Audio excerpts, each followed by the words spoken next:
It could be the biggest meeting of his political life, and Anthony Albanese is just a few hours away from arriving in Washington, D.C.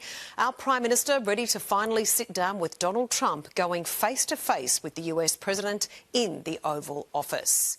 Political editor Mark Riley is in Honolulu travelling with the Prime Minister. Mark, there's plenty at stake.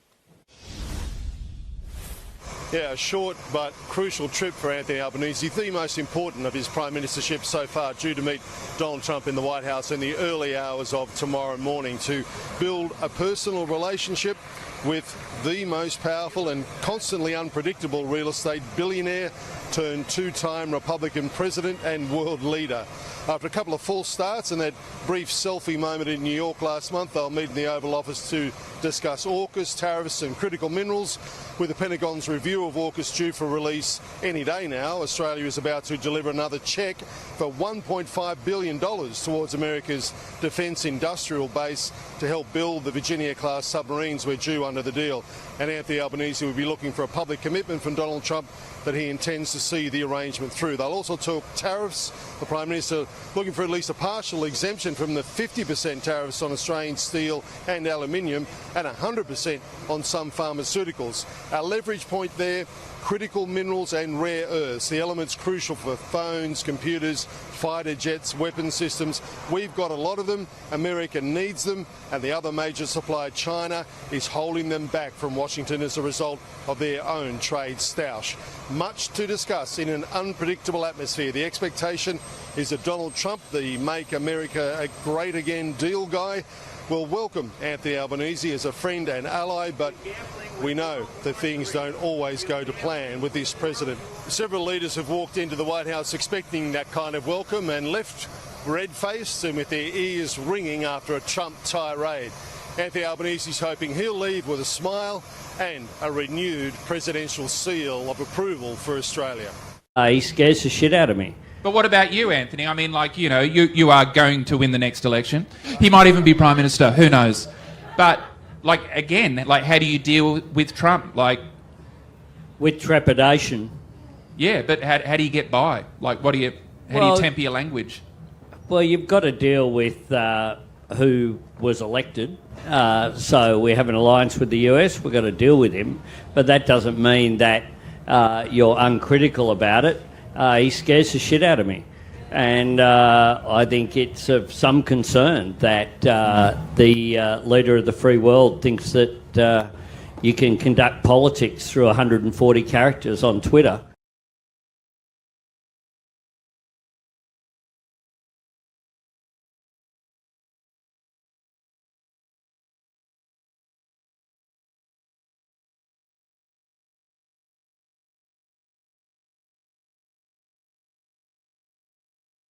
There we go. Can you guys hear me? Let me know if you can hear me. Good morning, everyone. It's been a while. I haven't done a live stream in like 5 months. Awesome, awesome, awesome. I spent the last couple of hours making sure that I can get everything working. It's been a while. It's been a while. So, I've got a bunch of live streams on. This is the best that I can find at the moment. This is at the entry point of the White House. So looking forward to Albo coming through these doors to be greeted by Trump. That's going to be in less than half an hour from now. So President greets the Prime Minister of the Commonwealth of Australia. We'll see what happens between then. For that 15-minute sort of intro at the front entrance. And then after that, there's a 11:15 local time, participates in bilateral meeting with Albo. That's also going to be with JD Vance. It's been reported that JD Vance has cancelled his flight to Israel and he will be in attendance, which is why I decided to do this live stream, because JD Vance was the one that caused the international incident out of the last meeting with Zelensky. So I thought all right, let's see what happens with Albo. Also, Kevin Rudd will be there, and Trump and Albo, obviously. And then after that, it's a 30-minute meeting. So a lot can happen in 30 minutes. And then we've got a bilateral lunch that probably won't be broadcasted. So this will be short and sweet, but we'll make it as entertaining as possible. New media, the Blaze will be there, so that'll be interesting. Glenn Beck maybe will be there, or maybe someone representing new media on behalf of the Blaze. And then just the normal mainstream media outlets like Daily Mail, Washington Post, New York Times, AP, Getty, iHeartMedia, CBS, etc. So this should be fun. It's been a long time.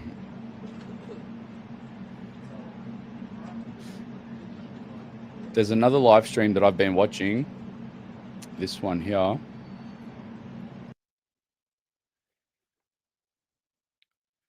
It's just basically them talking about the government shutdown at the moment. Law enforcement officers putting bounties out on their head, and we will bring all of those individuals to justice. We will continue to bring murderers and rapists, those who perpetuate violence, pedophiles, gang members in our communities. We will go after them, bring them to justice, and we will save lives. The American people see this, and they see that President Trump is focused on making sure that our streets are safe and that our families have opportunities to raise their children in safe communities. In fact, recent polls have shown that 54% of Americans want illegals to be brought into justice, and they want to deport those who are in this country illegally. So yeah, that's what's happening in America right now, live as we speak. But this is the most important stream. As soon as we see some movement here, we'll know that Albo's coming in. I got work at 6.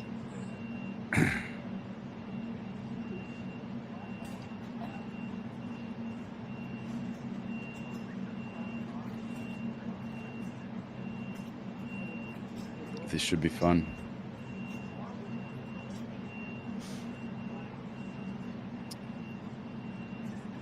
All right. While we're here, check out this guy. While we're here, everyone on X that's watching, can you just give the live stream a repost, please? So we can get as many people in here. We've got like 500 people across the platforms at the moment.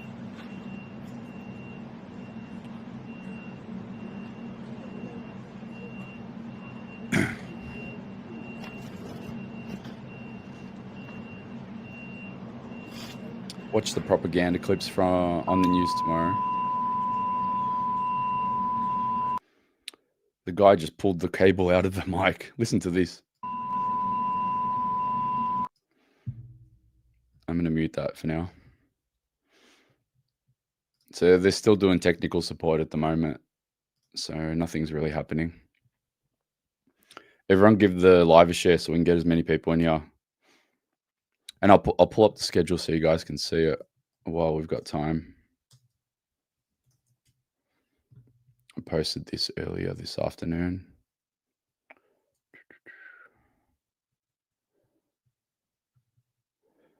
There we go.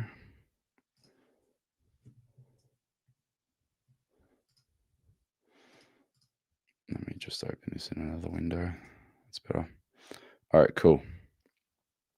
So this is the official White House release for today's schedule. That's the media that'll be in attendance.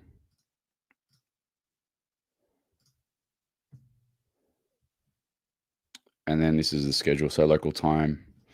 Albanese is going to be there in 19 minutes from now. So 19 minutes, Albo will be there to be greeted by the president.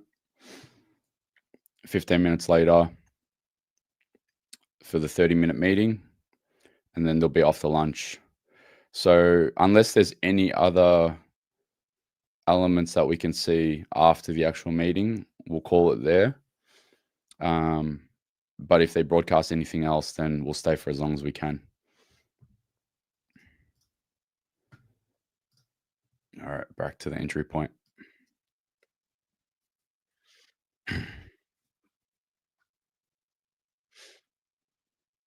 Where's the clown, Kevin Rudd? I can't wait to see how this whole interaction plays out.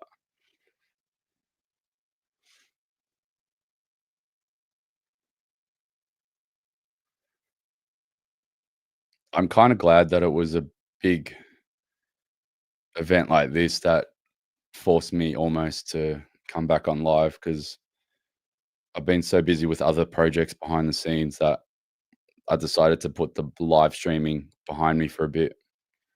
But this is a once in a generation type event where this prime minister and this president will probably not have a meeting like this. So we may as well document it and enjoy it all together, even if it has to be at 2 in the morning.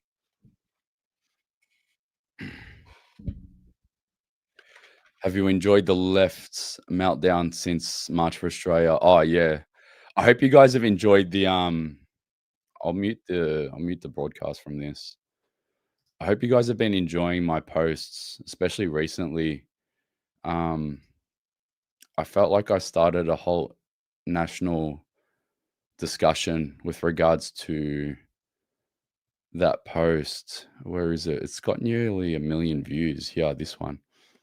The press conference for the Victoria Police Commissioner that had a crack at them.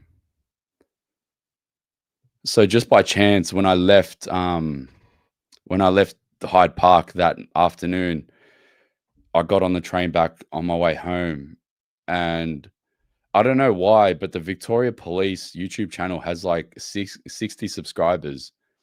So I'm like 1 in a 60 chance basically for me to get there before everyone else got it. And if it's not through a few contacts that I have from mainstream media outlets that tell me that certain things are going to happen, then it's basically me trying my luck. And I just decided to refresh my YouTube feed, and it came up, this live stream just started. And the minute that I saw, like not even the minute, the second, because he walked in and dropped that box of rocks on the floor, I went back and I screen recorded it straight away. I'm like, something's happening. And then he went on for about 20 minutes, I think the whole piece was. But I got the best sound bites of it. So him talking about them throwing rocks at them, and then him saying that he condemns the left and the March for Australia organizers were very peaceful and engaging, cooperative. And yeah, I mean, timing and speed played a big role in that. But yeah, I was very happy that I was able to get that out there before anybody else in the whole country. And not only that, it was very important. I think even more so that the fact that I got it out there, it was very important, because what happened afterwards, which all you guys know exactly what happened, but I'll show you what it looked like in terms of timeline. I got it out there, I think an hour before the 7 News here, before 7 News got it out there. So I posted it at 4:06 and I already got over 100,000 views.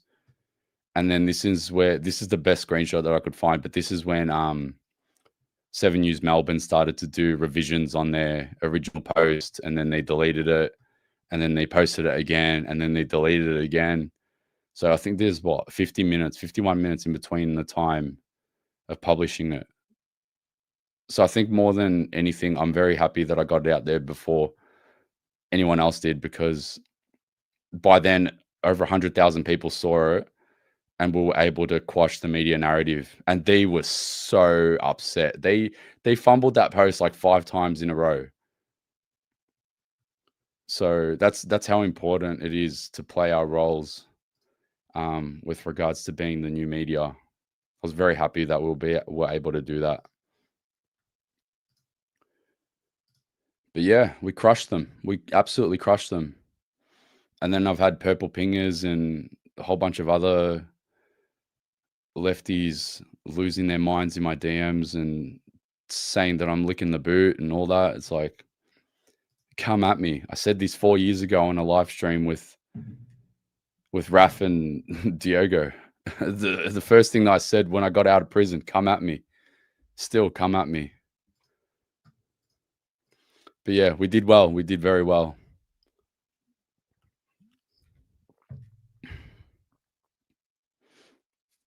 But yeah, you guys saw the fallout.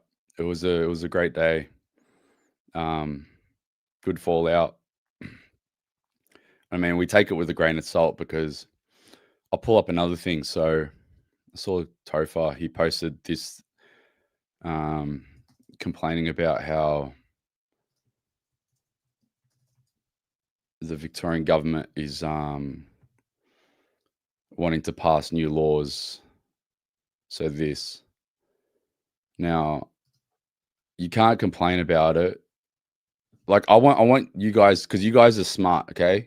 The people that follow my channels, I know you guys are smart. You can't. I don't want you to see this and think, oh, look, this is all narrative, blah blah blah blah blah. Because this bill, where this article is what this article is addressing, the permit system, the removing the masks, all that jazz. That bill's been on the table for about. It was a private members bill a few months ago from David Southwick. The Labor government, Jacinta Allen, said no, we don't want it tabled, so it just got scrapped. And then in the last 3-4 weeks, it's been retabled, and the bill has been debated, and it's currently in its second reading.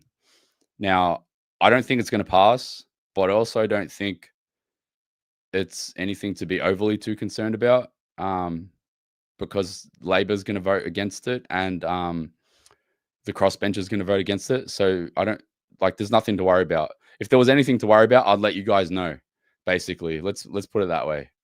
I've been following it in the background. So in the background, while I've been watching all the crime stories, the press conferences about the stabbings and all the other little theatrics, and the what's her name, the Attorney General saying that Melbourne's safe, blah blah blah blah blah.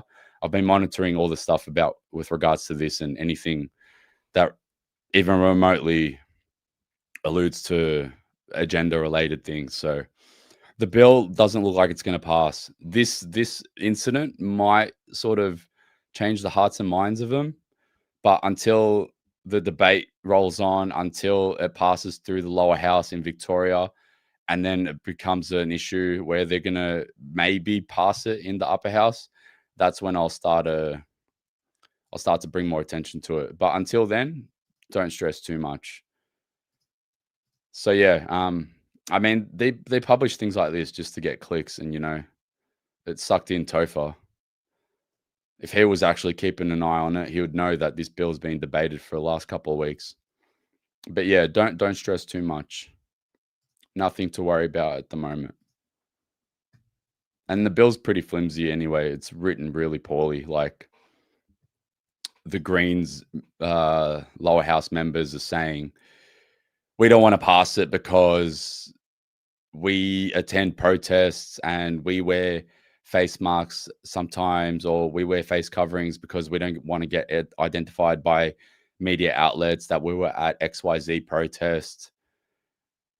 And this was a real reason. I actually have the clip somewhere on my phone. Like I screen recorded a whole bunch of these clips from debates, but I never published them. Half the things that you guys see never make it to my page. But I'll see if I can find it, seeing that I'm talking about it. But yeah, don't stress too much about that. But yeah, Fallout was spectacular, and we'll just keep the momentum rolling. Social media bill, social media minimum age ban, though. That's the big sort of headline story that we should all start to get our focus on, because that's going to be massive. We've got 6.5 weeks between now and then, I think. And I've been talking to people trying to make predictions on what the ban's going to look like. Matt, I saw ya, but I wasn't able to come and say hi.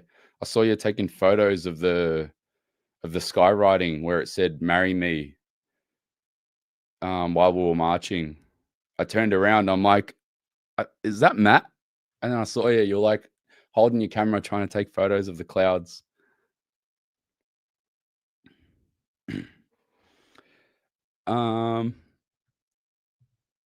I've said the same thing. Yeah.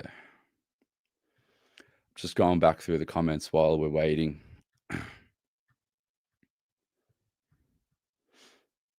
You mean 300k beans aren't working? Nah, but I got it. I got some news actually. I got some news on that. So I've been FOIing the eyeballs out of the government lately. I have an update on that. Let me see if I can pull it up. FOI.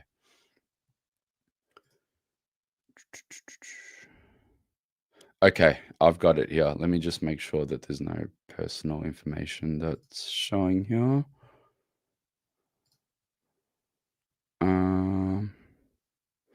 Yeah, this should be okay. So this is the latest email that I got. Let me see if I can make this a bit bigger. There we go. So I got this email, 17th of October, so 4 days ago. So dear Mr. Kalouf, I refer to your complaint about the delay by the Department of Justice and Community Safety in providing you with its decision on the FOI request. And this was the funniest thing. So I'll cut to the chase. 13 other people have put FOIs for the machete bin receipts. And I'm guessing one of them is going to be David Limbrick, although he tabled a motion to get some of the invoices, and they gave him some of the invoices, but they didn't give him the invoices with regards to the other $12 million. So there's 13 other people out there.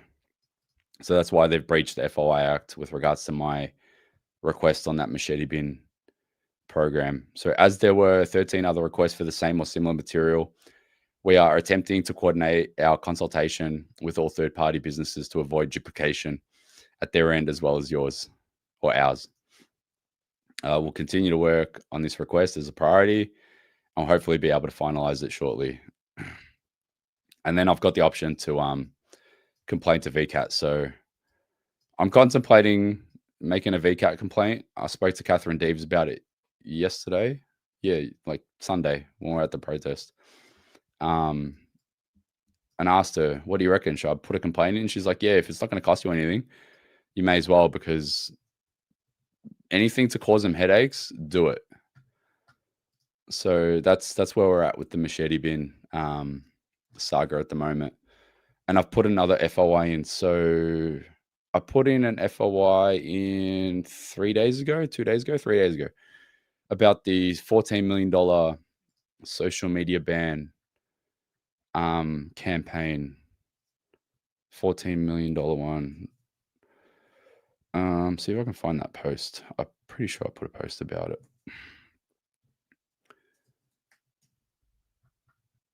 So the let them be kids campaign. What was it? Yeah, this one.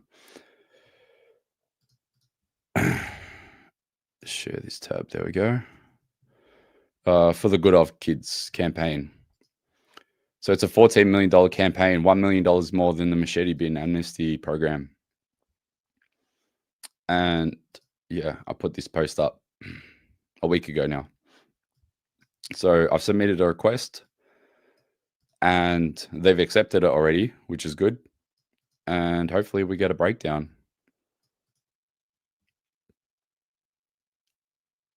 And yeah, that's the ETA, 13th of November. So about 3 weeks from now. So yeah, a lot going on. Keeping the government accountable as best as I can.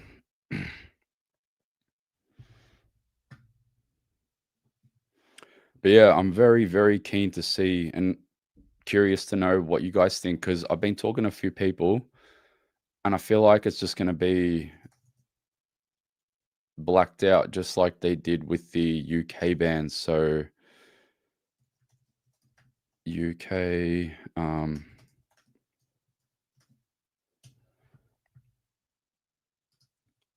yeah, so see if I can find an image of what their blackout look like.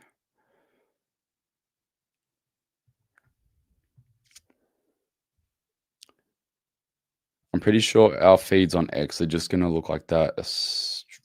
Access restricted, not this one. Yeah, this one here. So this is a good example. This is just a random person's screenshot, but I think this is what our feeds are going to look like on X. So, due to local laws, we are temporarily restricting access to this content until X estimates your age. I think it's going to look like that. I'm kind of concerned because if that's what it's going to look like, I hope that people can still find my feed and I can still view everyone else's feeds, or we figure something out. It's going to be a disaster because every platform is going to be different anyway, and I'm on every platform. So, but yeah, X being sort of the main hub for my posts, I'm kind of worried about what it's going to look like. But I'm going to guess this is what it's going to look like. All right, back to the White House. There we go.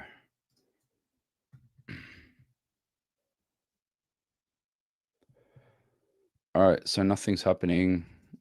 We've got 2 minutes to go, so we should see some movement very soon.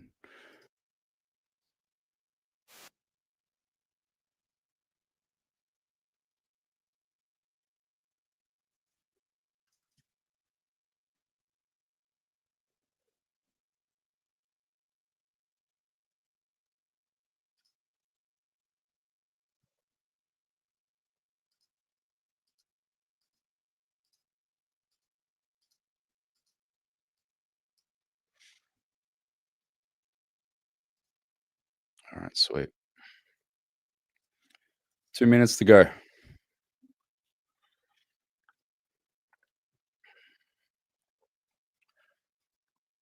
Time for a VPN.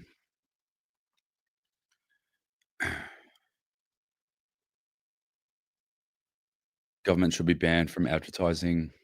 They have enough channels to get the story out. Cleaners.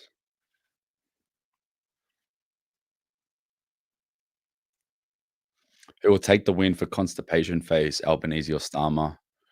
I hope he does the handshake that he did with Macron the other day. I hope he crushes his hand. He's got that like grandpa giant fat thumb, that fat finger grip. Like I remember when my granddad used to give me like a handshake, it like crushed my little hands.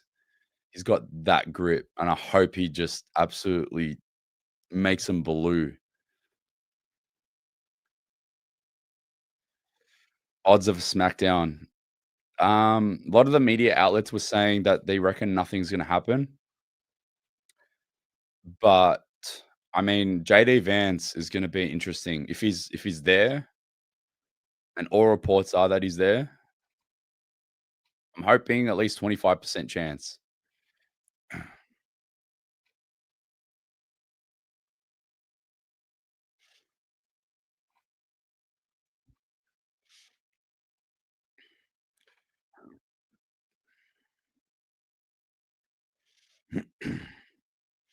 Yeah, I've got a VPN. I've actually got I got an affiliate link a while ago.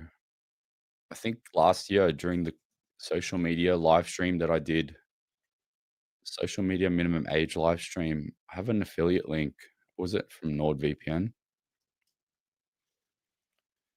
Yeah, I've got an affiliate link, but I've also been using Brave over the last 6 months, and I know Brave has got its own VPN as well. Um, and it's a pretty good browser. So I've been using Brave lately.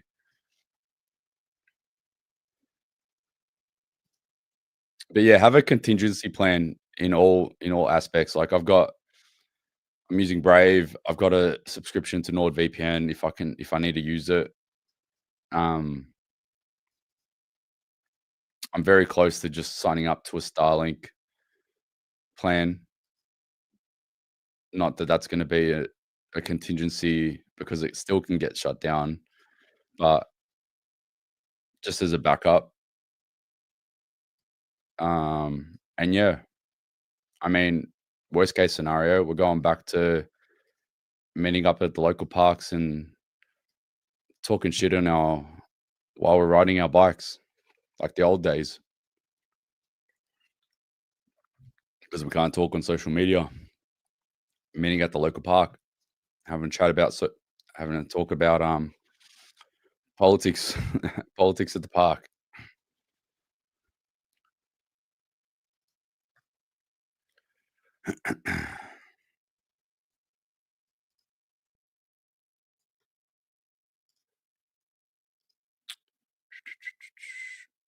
Still no movement. 202. They're usually pretty. Oh, here we go.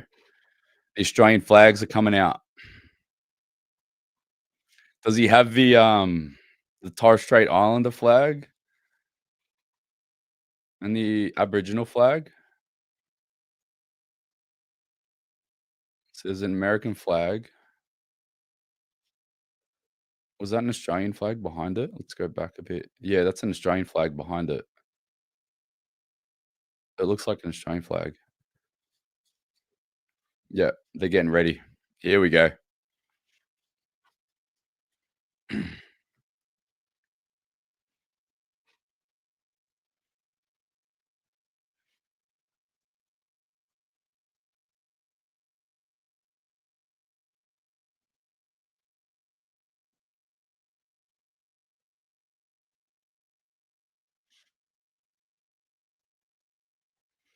Thanks, guys, for reposting it. It's actually showing me on my feed now. Everyone on X, especially, if you can just quickly give the live stream a share. It's on 25 shares. Let's see if we can get it to 100 shares.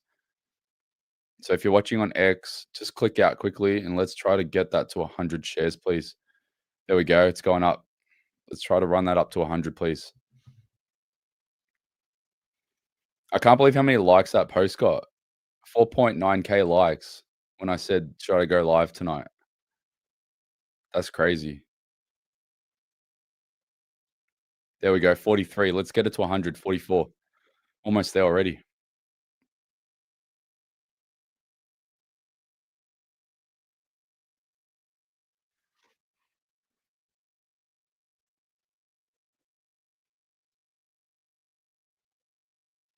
All right. As soon as we hear anything, I'm going to mute my mic and I won't speak over it until there's an intermission.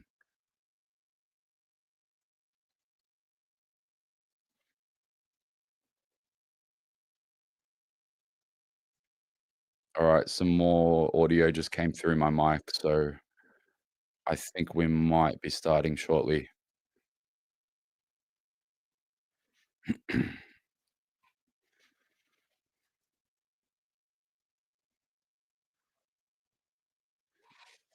Are you excited, guys? Let's go.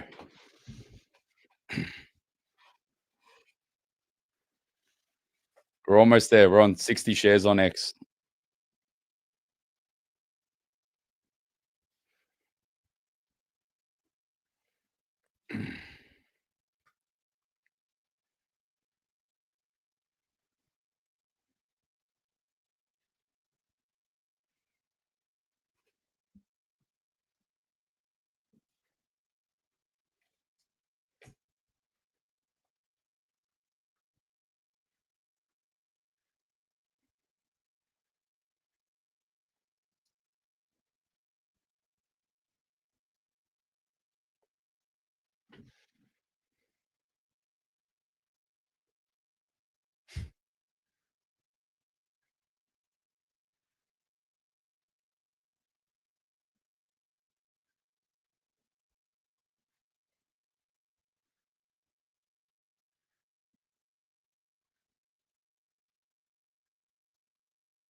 All right, not much action just yet.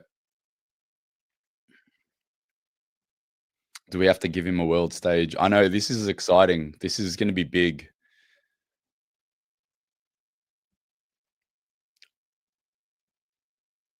Hopefully something happens. I hope something happens. We're all going to be here for it. We've got 2,000 people here. Let's see if we can get as many people in here as possible.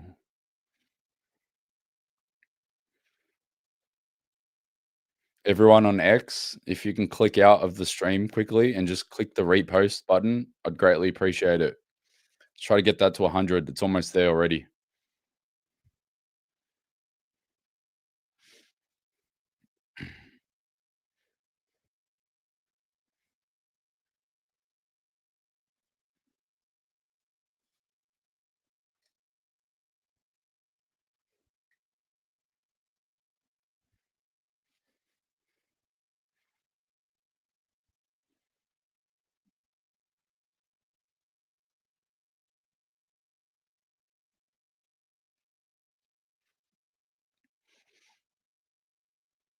If the audio drops out at any stage, just raid the comments and let me know, and I'll fix it as quick as possible.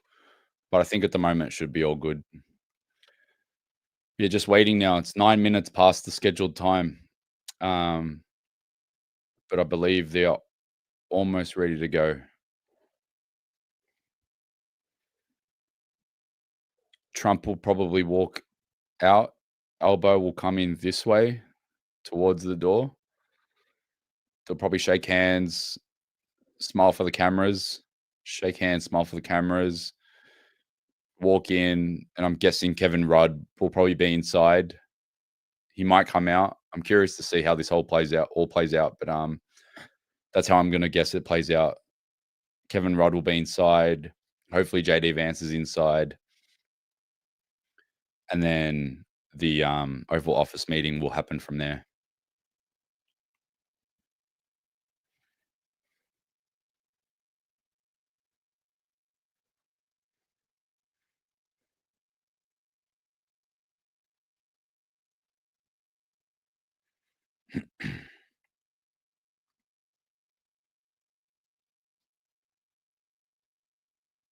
Not a single person rooting for Albo. I mean, even the people that support Albo are going to be upset once the photos and videos come out from today's Oval Office meeting, because if you hate him like we hate him, then you're all good. This is great. If you're a Labor supporter, you're going to hate this even more because you hate Trump. And he's going there, meeting him, going to get wine and dined literally at a luncheon.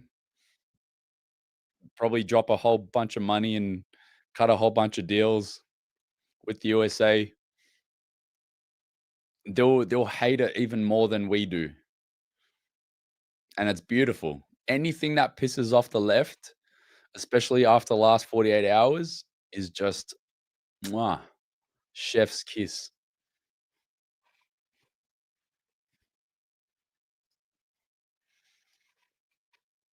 I hope it goes well and Trump gives him, was it Ramaphosa treatment? What's that? Maybe not publicly. What's that?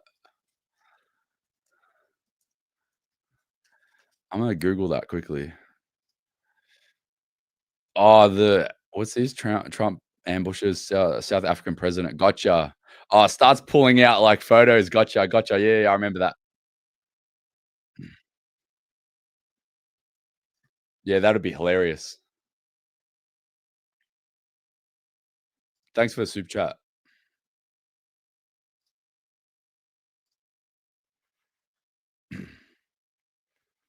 No, I don't know. I focus only on Australian politics. The only reason I'm doing this stream is because it affects Australian politics. Otherwise, I'd be in bed. Strictly Australian politics. Don't talk about anything else.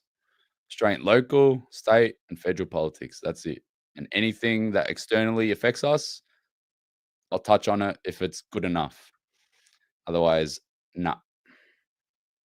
That's why I don't know, because I don't care about it. And this is a one-man operation as well, so I can only keep my eyes and ears peeled for so much. But yeah, anything to that degree would be great. Like if they had a massive screen behind them in the middle where they're sitting, and they pull up the clip like I showed in the intro where he says that Donald Trump scares the shit out of me, like that'll be great. Or if JD Vance is there and he goes, hey, 7 weeks from now, you're going to ban social media. I've been on a crusade to try to get social media and free speech protected around the world. What the hell are you doing? And he pulls that up. That'd be great.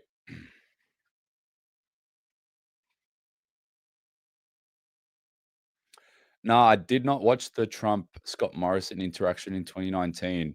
I was so politically disengaged up until COVID.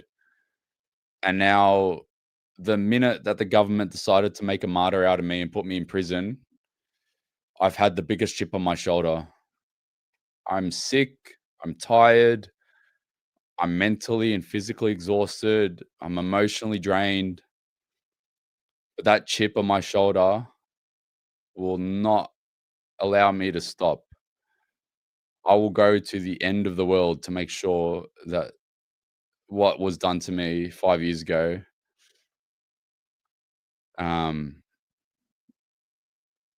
gets repaid.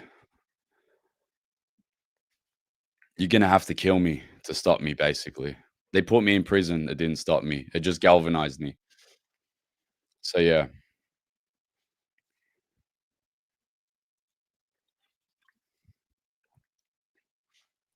But, yeah, I never watched it. I had no idea what the hell a protest was. 2020 came around. Next thing you know, I'm coordinating them. We all had our starting point.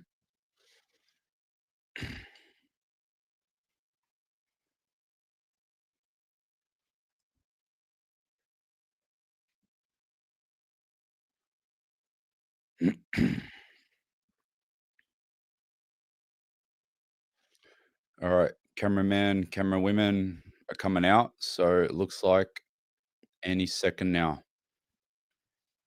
I'm excited.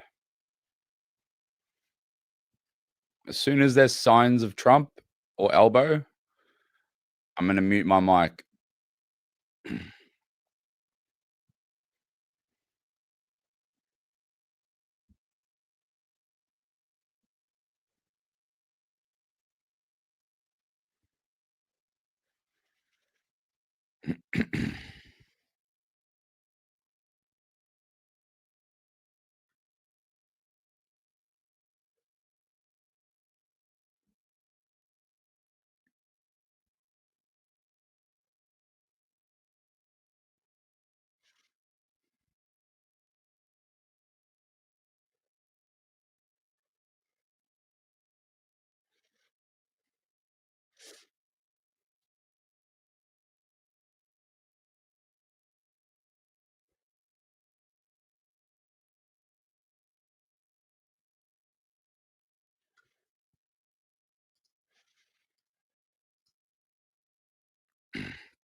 Come on, elbow.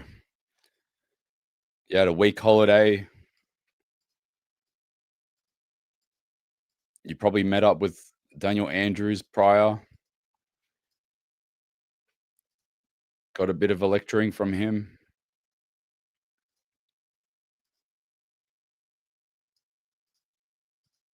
Nice and relaxed. Apparently you went to a tropical island somewhere. You should be ready to go. No excuses.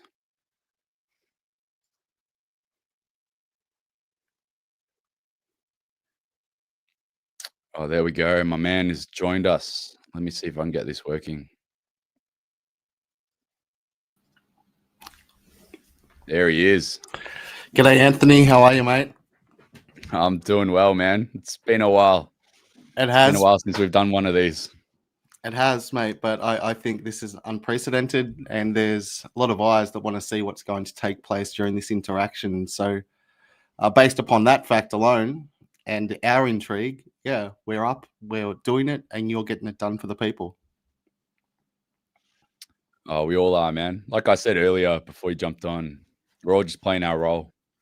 I was talking to who was I talking to? I was talking to someone about this. Yeah, I was talking to a guy that I'd met the other day. Like we're all playing our role, and I used the metaphor like we're all pieces on a chessboard, and not all of us can be queens where we can just have every power move and we can just Yeah. dictate the rules of engagement. Some of us have to be pawns and sacrifice, and some of us have to be strategic and be bishops or knights. Like we can't all be the apex predator. And not only No, that, like we all have to play our different roles at certain times. So like I was a pawn in 2020, 2021, and then now I've sort of stepped up and moved up in the rankings on that chessboard. And you gotta not let your ego get in the way. well, in fairness, Ant, you didn't even know you were going to be a piece built for the game in 2020, right? But Hey before they man, made you into I and need created the to monster. I need to rebuttal. I need to give you a rebuttal against that. When I was in primary school, I was a chess champion. And Is you that know what the right? prize was for that chess championship? What We was had it? a $5 limit. It was like a poker buy-in. We had a $5 limit and we had to bring in something worth no more than $5, whether it be like, I don't know, something from the $2 shop or whatever. And then it was Okay. just like a basket full of $5 plus or minus goodies. And then whoever won the tournament would get all that junk. And I can't even remember what was in it, and I don't remember what I got. But it Yeah, was I know. worth it. I remember I won it. So Yeah, it was definitely worth it. So what's going to happen? What are you looking for, Anthony, between the interaction? Are you looking for how Albo looks when he steps out of the car? Is he going to straighten everything, his jacket? Everything about everything. him? And is This he whole ever thing is going going to to be... be. I'll go. Oh, well, I was going to ask, has he ever been placed under a microscope such as this, Nah, where absolutely not. there's national intrigue? Our Prime Minister is stepping onto the stage, and you're familiar with the clip, but some in the audience may not be. But last week, when Trump was over in Europe meeting many of the leaders, he called upon Keir Starmer to step forward to the microphone where Trump was, and then immediately just turned back, owned the microphone, and Keir Starmer was there stuck like a deer in the headlights. It was a total humiliation moment on the international stage. The people of England cheered it. Keir Starmer looked sat there like a stunned mullet. Is Trump going to do something similar to Albo? Because many of the Australian people would love to see that take place. Yeah, I was saying before. I hope that as soon as they both walk out and they engage in a handshake, that Donald Trump crushes his hand like he did with Macron the other day. Wait a second. On objection, Your Honor. So Donald Trump handshake, there's an infamy behind this handshake. And the infamy is global now. Trump approaches the individual. Trump extends the hand with a gesture, and Trump is much taller than most of his contemporaries, and in this case, he will be domineering over Albo. Here we go. I think. Here we go. Let's do it.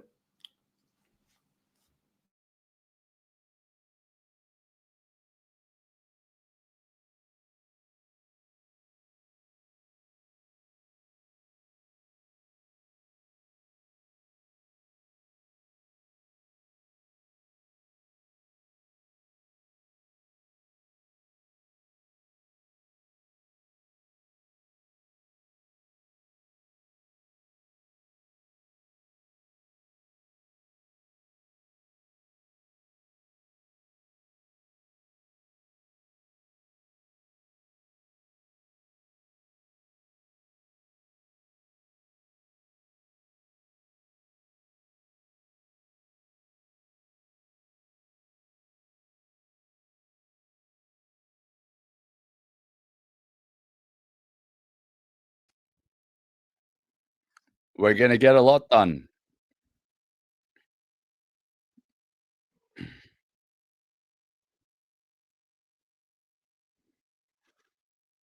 That was it. That was the interaction so far.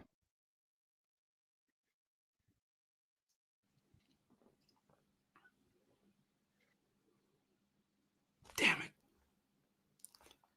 Do you know what I'm pissed about? The car was blocking the camera angle where we saw the first handshake interaction.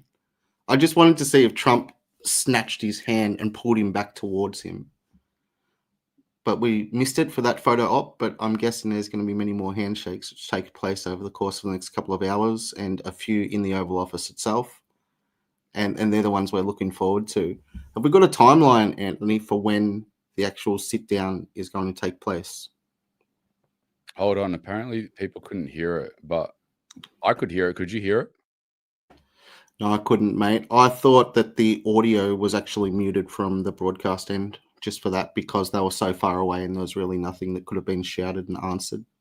Well, it's all right. We've got time, because it's going to be a little minute. It's going to be a minute before the press gets in. So I'll go back and I'll replay it. So let me get to that part of it.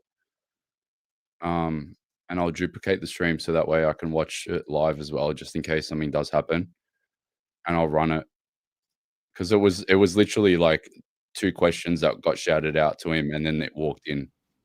And you repeated one of them, didn't you? Because you made a brief comment over when it was what, for all the audience thought, was muted at the time. So that comment that you made, I think you may have been relaying whatever the question was that was shouted out to them, or Trump's response to that.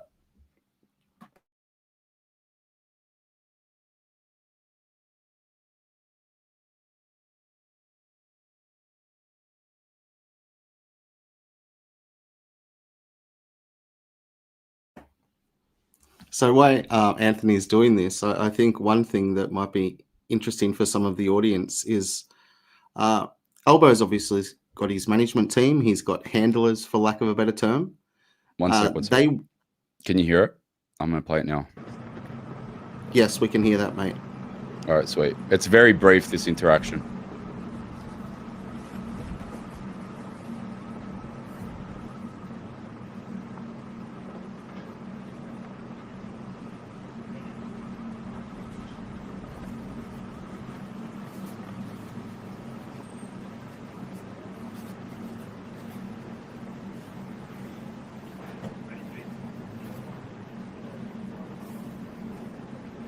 President Trump, sir, your message to the people of Australia.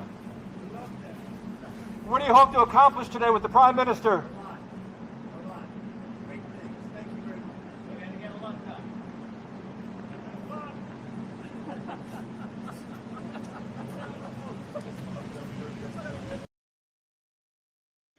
So yeah, you didn't miss much. He just said, "Love Australia. We're going to get a lot done." And then they walked inside. And then someone said, "Have fun." So yeah, now we wait. Now we play the waiting game. But yeah, let's go back and let's just sort of like analyze everything with regards to like body language, everything. All right. So Trump is staunch as hell. The door's about to open on that car. Can't see his fucking mouth. He looks like he's... It looks like he's gonna fucking tear him apart. Any lip readers?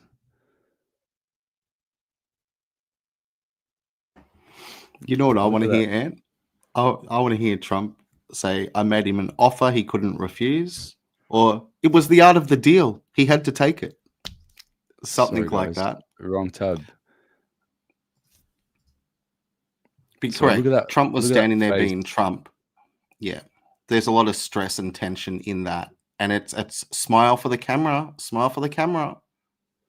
And he's meeting Santa Claus for the first time. So he's very staunch at the start.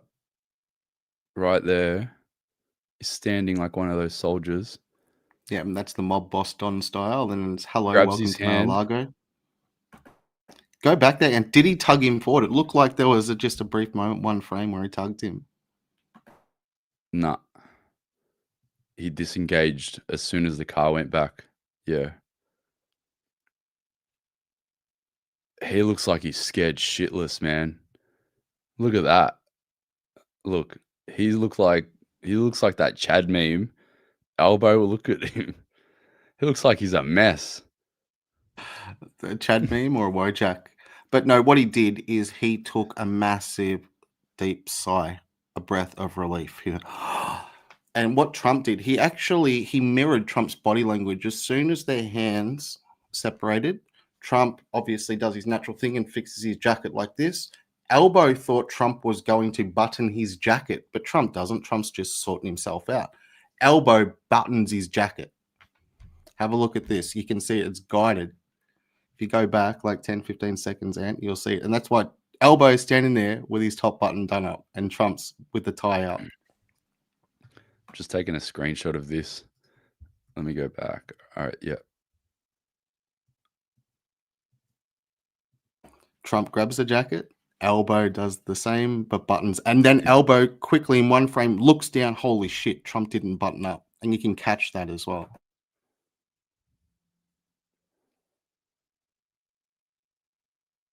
Yeah, he looks like he's scared shitless. Like when he said it in 2016, 2017, that he scares the shit out of you. Like, I need to make an edit right now. It's going to take me 15 minutes to do it, but I want to make an edit of this interaction and then him saying that he scares the shit out of me. Because it's literally 2017 when he said that, manifesting in real life right now. Yeah, it's hilarious. You got a great comment from chat as well from Zan Van D. He says he's wearing a fucking purple tie. And it's true. It's a gay color. It's not a powerful color. It's well, the girls picked it, and that gets back to what did his handlers tell him to do? How did they tell him to act? He's rehearsed this as well. He's rehearsed it for weeks, over and over and over again. And they had fake Trumps in there to face him and throw tough questions at him, and Elbows tried his very best to figure out what the answers are going to be. So let's see if he has to bite his tongue or if he's rendered silent as well. And let's see if JD Vance is the consigliere that Trump needs for this specific moment. No, this is great. So nothing's happening at the moment there. Now I'm just going to go to the White House feed because there is a follow-up there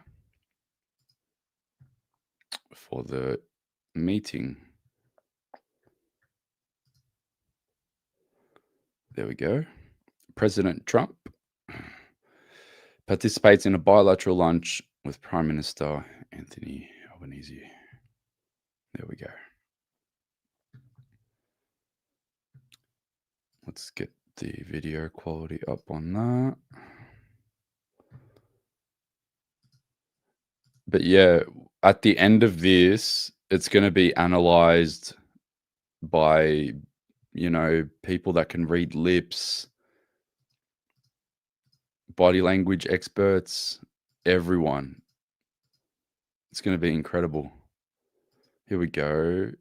There's another angle here. A great YouTube channel, Body Language Ghost, that does exactly that. She used to work for the FBI doing all that stuff, and she breaks it down. But yeah, there will be. But more importantly, people from the Prime Minister's office will have their own internal people evaluate it and evaluate his performances for any flaws or weaknesses and any signs of strength. And they're going to try to get him to heavily emphasize those signs of strength if he's able to demonstrate any in any future interactions with the leader of the free world, who is not a socialist, who is not opposed to free speech, who probably dislikes Julian and Grant and lots of other things that have been taking place in the country. Is Elbow a deal maker? Nah, he's pathetic, man. He's pathetic in every single sense of the word. This is a different angle from Sky News Australia, but it's the UK broadcast overnight. It's a different angle, so I'm just going to go through the feed and see if there's anything that we can see that's different. And I've pulled up CNN, Fox, and MSNBC, CBS, ABC in the United States. None of them are showing anything related to the White House, or there's nothing even on the Chiron mentioning that Trump will soon be appearing with the Australian Prime Minister, which isn't as typical as what would ordinarily happen with somebody like Netanyahu in contrast.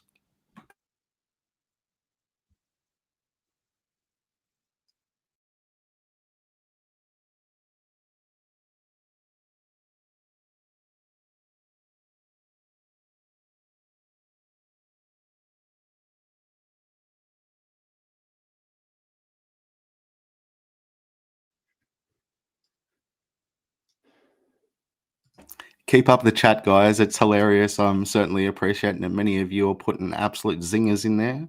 Continue, and it's only going to get better. All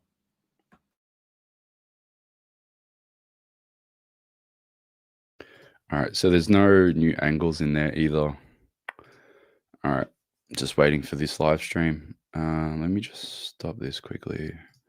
So I think it's disconnected the audio again.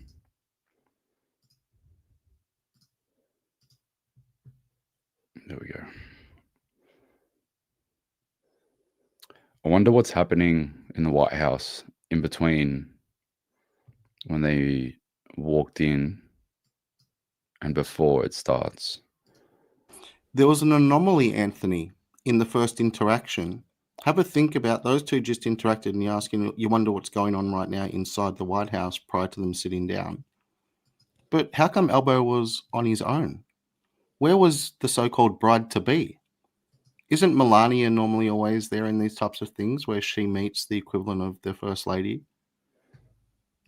Was this decided or determined that, no, this is strictly business, so she's not in attendance?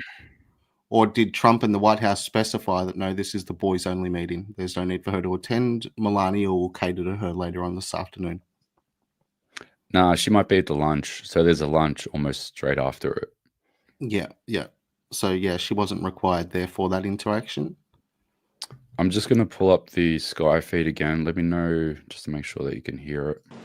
Let's just take you across to the White House there. You can see we're expecting President Trump any moment. He is to welcome Australia's Prime Minister Anthony Albanese to the White House very shortly. Also probably going to face questions from journalists about the ceasefire in Gaza and the situation with the war in Ukraine. Let's bring in our US correspondent, David Blevins, who's there for us. And David, just tell us a little bit about what today is meant to be about. What is the meeting with Anthony Albanese meant to be achieving? Well, the flags are raised here at the White House. As you can see, it normally means that a visiting dignitary is just moments away. This will be Anthony Albanese's first visit to the White House since he was elected Australia's Prime Minister back in May. He has taken some heat at home over how long it's taken to arrange this first proper meeting with the President of the United States.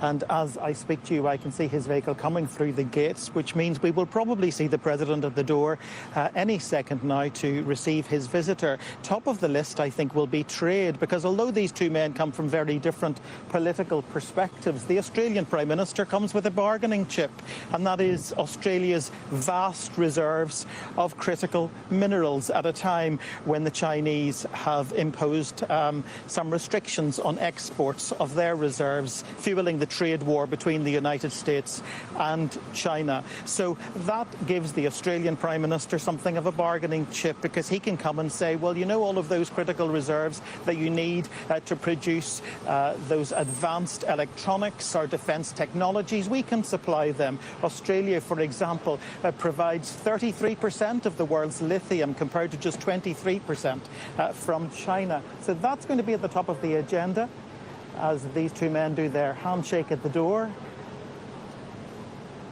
Let's just pause for a moment and hear if there are any answers. No answers today from either the President or the Prime Minister. They're going straight into their meeting. It's taking place in the Cabinet Room, not in the Oval Office. And as you said a moment ago, Jane, I think it's very likely that President Trump will face just as many questions about other events going on around the world in terms of the events in the Middle East at the weekend, the apparent breaches of the ceasefire there, and what's going on in terms of Ukraine, because this morning the Financial Times reported that the meeting between President Trump and President Zelensky of Ukraine last Friday had been very heated, that it descended into a blazing row, with President Trump said to have been throwing Zelensky's maps to one side and using expletives at times during the meeting. Now, afterwards, President Trump said it had been a very cordial exchange. I have to say, when I spoke to President Zelensky after the meeting on Friday, he didn't look like a man who had emerged from a cordial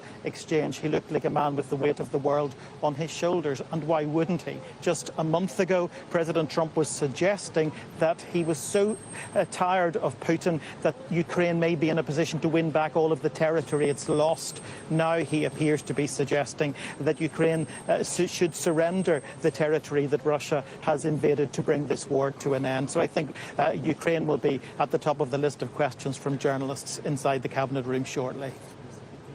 OK, David, thanks very much. The hunt. Okay, so that's pretty much it for the Sky broadcast. Now we're just waiting for the White House broadcast. Hopefully it's not too long. I'm going to guess another 5 to 10 minutes. But as we wait, I just put a post up on X. If you guys want to see it, it's literally just a screenshot.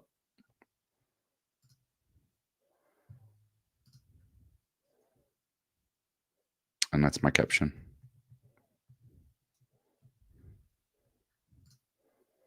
Look at that face.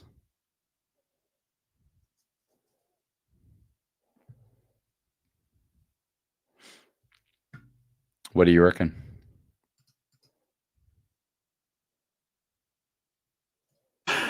I'm still laughing a little bit because I was trying to respond to your tweet, but yeah, crazy. But one of the quick takeaways there from that British report, though, it was mentioned how this could play out and how something else played out, which was the Zelensky deal.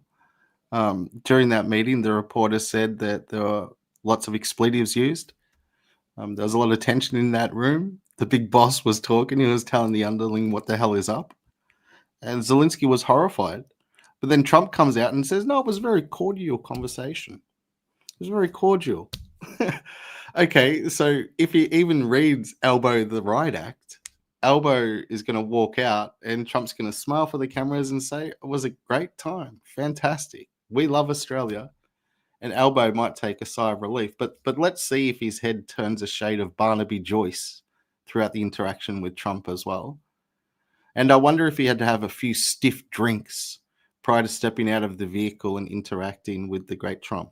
So let's wait and see. And a lot of these comments are also tongue-in-jest, as you know, Ant, but for everyone else. And the reason why people are deeply interested in this, I truly believe, is because we don't feel that we have an effective leader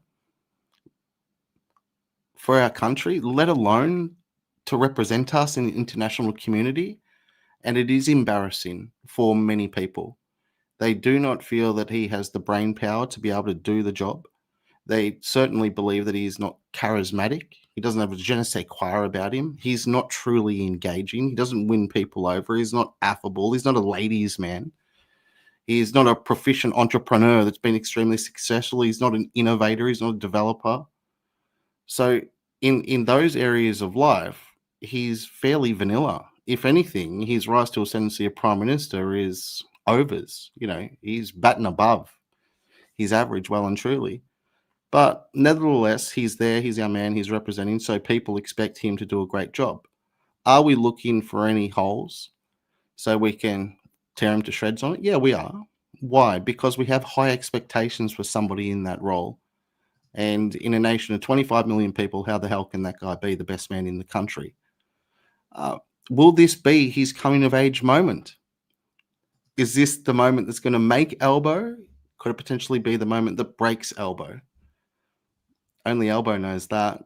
So yeah, I'm waiting with bated breath, mate. Waiting with bated breath.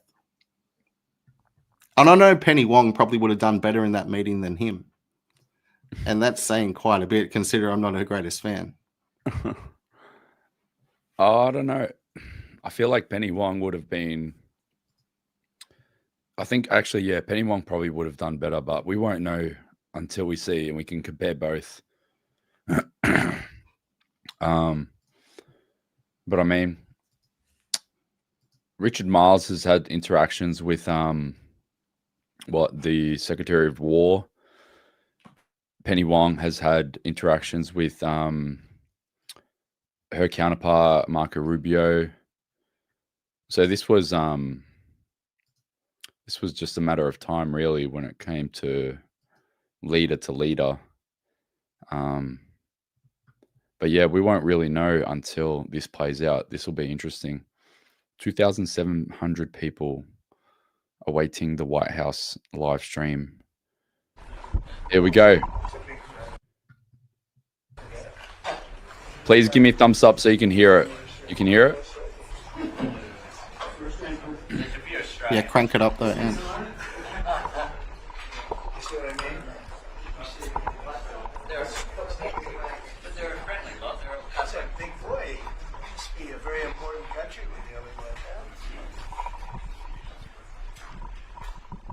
Want to move your camera over here, or are we going to have a side shot? What are you moving over here? Go ahead. Who are you shooting for? Where's the pool? Right.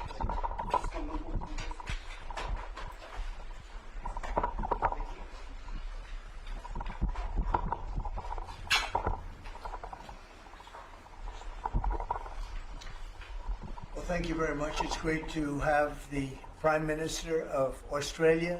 Fantastic place. A lot of friends over there, and this is one of them right here.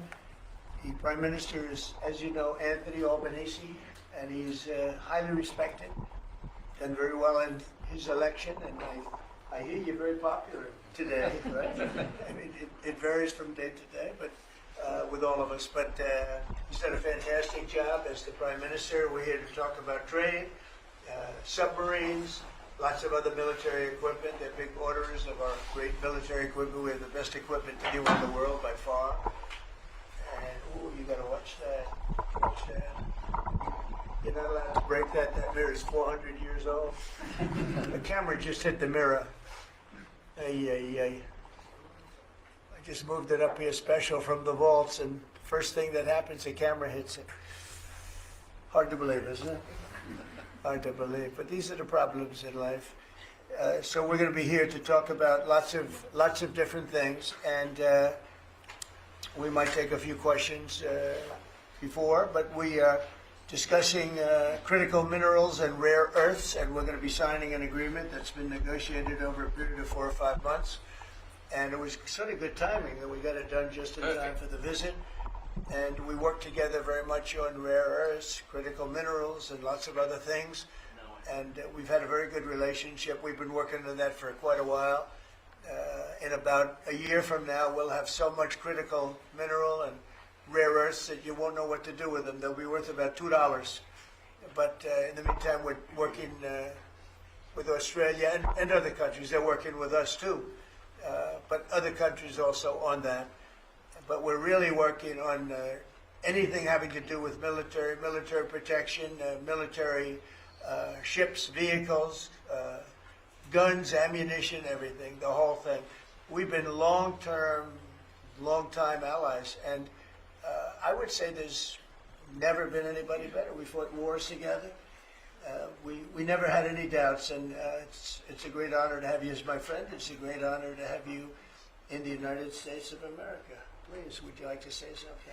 Well, thank you so much, Mr. President, for the invitation here to the White House and for showing us around the improved Oval Office, and for what you're doing around here as well, and for the great honour as well of my delegation staying just across the road. We could have walked, but they didn't let us.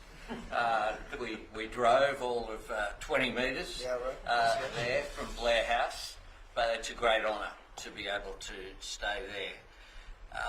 We are great friends and we're great allies, and this is a relationship that's been forged in the battlefields of the world. We have stood side by side for freedom and democracy, and congratulations, I must say, Mr. President, on the work that you've done with the Middle East. It's an extraordinary achievement. And on defence, we've already had a discussion about taking it to the next level. Our defence and security partnership with AUKUS is so important for us, and I thank you for the support that the administration are giving as well. You've had the Chief of the Navy here as well, which will play obviously a very critical role with the subs and increasing the security for the region and the world. And our economic relationship is so important. The US has a trade surplus with Australia, as you know, and we can continue to take what is every opportunity to improve the relationship even further and make it even stronger. And today's agreement on critical minerals and rare earths is just taking it to the next level, seizing those opportunities which are before us to take our relationship to that next level. And it's been fantastic, the contact that we've had together, the friendship that we've developed. And Australians love America, and I think Americans kind of like Australia too. We do. And as we go forward, I think that today will be seen as a really significant day in our relationship. So I thank you very much, Mr. President. Well, thank you very much, Anthony. It's an honor to sign this, and we'll do it now. And then we'll take some questions. Some good ones, I think.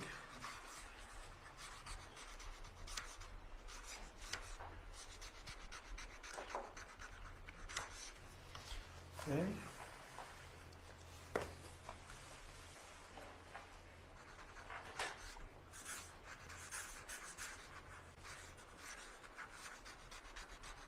Well, this is a $8.5 billion pipeline that we have ready to go. That's right. It's all ready to go. Just getting started. And we're doing a real job on rare earth and many other things. Perhaps I could ask John to say a few words, and then we'll exchange papers. But just how are we doing on your naval purchases and all of the submarines that we're working on with Australia? How's that going? Thank you, Mr. President. Obviously, Australia is a very important ally of ours in the Indo-Pacific and in every battle. They fought with us since World War I and have always been side by side. The facility that they're building, Surfwest, is critical and very important to our ability to project power in the Indo-Pacific and work with our allies. So we're working very closely. I think what we're really trying to do is take the original AUKUS framework and improve it for all three parties and make it better and clarify some of the ambiguity that was in the prior agreement. So it should be a win-win for everybody. So. And the submarines that we're building for Australia are starting to really move along, right? The process is getting very exciting, isn't it? We're getting better. That's good. Very good. It's going to be great. Thank you very much. Maybe we'll hold this up. Okay.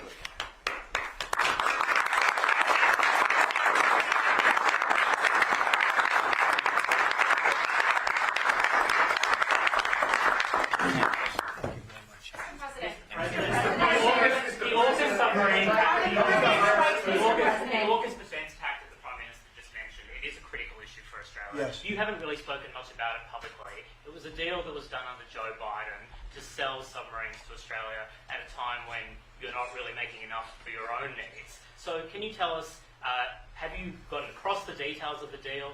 Do you support it, and will you honour it? It was made a while ago, and nobody did anything about it, and it was going too slowly. We do actually have a lot of submarines. We have the best submarines in the world, anywhere in the world, and we're building a few more currently under construction. And now we're starting, we have it all set. With Anthony, we've worked on this long and hard, and we're starting that process right now, and I think it's really moving along very rapidly, very well. But if the rate of submarine production doesn't continue, how can you guarantee Australia will get the vote? Oh, it's getting, oh no, they're getting. Mr. President, at least 32 people have been killed in those. Excuse me, you're next. Go ahead. China's bad behavior has really only gotten worse since the AUKUS partnership was formed. With that in mind, is the door open for Australia to get additional nuclear-powered submarines or other military capabilities not already in the deal? I think China's been very respectful of us. They're paying tremendous amounts of money to us as in the form of tariffs. As you know, they're paying 55%. That's a lot of money. They never were paying anything over years and years and years. But they were like anybody else. A lot of countries took advantage of the U.S. They're not taking advantage anymore. No, China's paying 55% and a potential 155% come November 1st unless we make a deal. And I'm meeting with President Xi. We have a very good relationship. We're going to be meeting in South Korea in a couple of weeks. And we'll see what we can do. We have a very good relationship with China, but you know, it's been it's been probably a little bit like your relationship with China. They try and take advantage, but most countries do. I mean, I can say the European Union took advantage, but not anymore. We worked out a very fair trade deal. Japan, we worked out a very fair deal. South Korea, where I'll be meeting President Xi, we worked out a very fair deal. And I expect we'll probably work out a very fair deal with President Xi of China. So most of you will be with us. It's going to be very exciting. And I think we're going to work out something that's good for both countries. Are you at least interested in expediting, are you at least interested in expediting the nuclear-powered subs to Australia? Well, we are doing that, yeah. We're doing that. we have them moving very, very quickly. Yeah, please. President, I don't think you've ever been to Australia. Have you thought about coming to Australia and trying out some of the golf courses? I would, and I actually have been to Australia, and I did play one of your great golf courses. They have great golf courses there. But I have been to Australia, actually. Would you come again? Oh, I would. In fact, I've been invited to go, and I'll have to give it serious consideration. No, it's a real possibility. Did the Prime Minister invite you today? He did. And perhaps we could time it, must be said, with the President's Cup that Australia hosts as well. When is the President's Cup? We'll organise it at a time suitable for you, Mr. President. Please, in the back, please. Yeah, in the back, please. Yeah, Mr. President, the Prime Minister mentioned that there's a trade imbalance that's very heavily in America's favour. Why does America slap such heavy tariffs on a friend and ally? Well, we don't, yeah. Well, we do in some cases. We do in many cases because we've been treated unfairly. But actually, the tariffs are very light. The one thing is you buy a lot of airplanes, so that helps because you buy a lot of the beautiful Boeings, the best of the Boeings. Boeing, and by the way, Boeing is really doing well. They have lots of orders, and they're really doing a great job. They make a great plane. But Australia, because of its location, which is great, but one of the things dictated by that location is you have to order a lot of airplanes. So I guess we have that advantage. They need a lot of airplanes in Australia, and that gives us a little bit of an advantage. Yeah, President. Yeah, your Secretary of War, Pete Hegseth, in his Shangri-La speech in, I think it was May, warned about the potential likelihood or threat of President Xi ordering an invasion of Taiwan. 2027 is also the year that Fleet Base West is supposed to start rotating those US and UK submarines. Do you see AUKUS as a deterrent for China in the Indo-Pacific? Yeah, I do. I think it is, but I don't think we're going to need it. I think we'll be just fine with China. China doesn't want to do that. First of all, the United States is the strongest military power in the world by far. It's not even close. Not even close. We have the best equipment. We have the best of everything, and nobody's going to mess with that. And I don't see that at all with President Xi. I think we're going to get along very well as it pertains to Taiwan and others. Now, that doesn't mean it's not the apple of his eye, because probably it is, but I don't see anything happening. We have a very good trade relationship. We're going to have a very good, I think when we leave South Korea, it could be wrong, but I think we'll end up with a very strong trade deal. Both of us will be happy. I don't see that happening now. Given the trade surplus that the US enjoys with Australia, would you consider lifting the tariffs that you've imposed on Australia? And can you give us any details about the critical... Yeah, well, the tariffs have been amazing because, tariffs have been really a reason that I was able to settle almost all of the, I've settled 8 wars in 8 months. Not bad. I have one more to go. It's Russia, Ukraine, and I think we'll get there, but it's turned out to be nasty because you have 2 leaders that truly hate each other. You can't have it all, right? They hate each other beyond all else, and it makes it actually a little bit difficult. But we try, of the 8 deals, I would say because of tariffs, 4 or 5 of them were settled. It's an amazing thing, the power of tariffs in terms of our country. But tariffs have always been used against us. We never use them against anywhere else. And now you have a president that for national security reasons and other reasons is using them. And we've become a very rich nation again and a very secure nation again. But we've also become a nation that uses that power of tariffs and the power of trade to settle 5 of the 8 wars that I said. I settled 8. I'm very proud of that. Nobody else has settled 1. I don't think there's been an American president that settled one. I think there probably hasn't been, outside of the two countries involved, or however many are at war, I don't think there's ever been an outside country that settled a war, period. So I settled 8 in 8 months. I'm proud of that. Now, in the meantime, I'm running a country that's, right now, we're the hottest country anywhere in the world. We were dead. A year and a half ago, we were a dead country. Now we're the hottest country in the world, economically and otherwise. So, but I will say this, Australia pays very low tariffs. Very, very low tariffs. In fact, Australia pays among the lowest tariffs. Go ahead. Mr. President, there's been concern in Australia that it's taken 9 months to get this meeting. Have you had any concerns with this administration, with its stance on Palestine, climate change, or even things the ambassador said about you in the past, the Australian ambassador? I don't know anything about him. I mean, if he said bad, then maybe he'll like to apologize. I really don't know.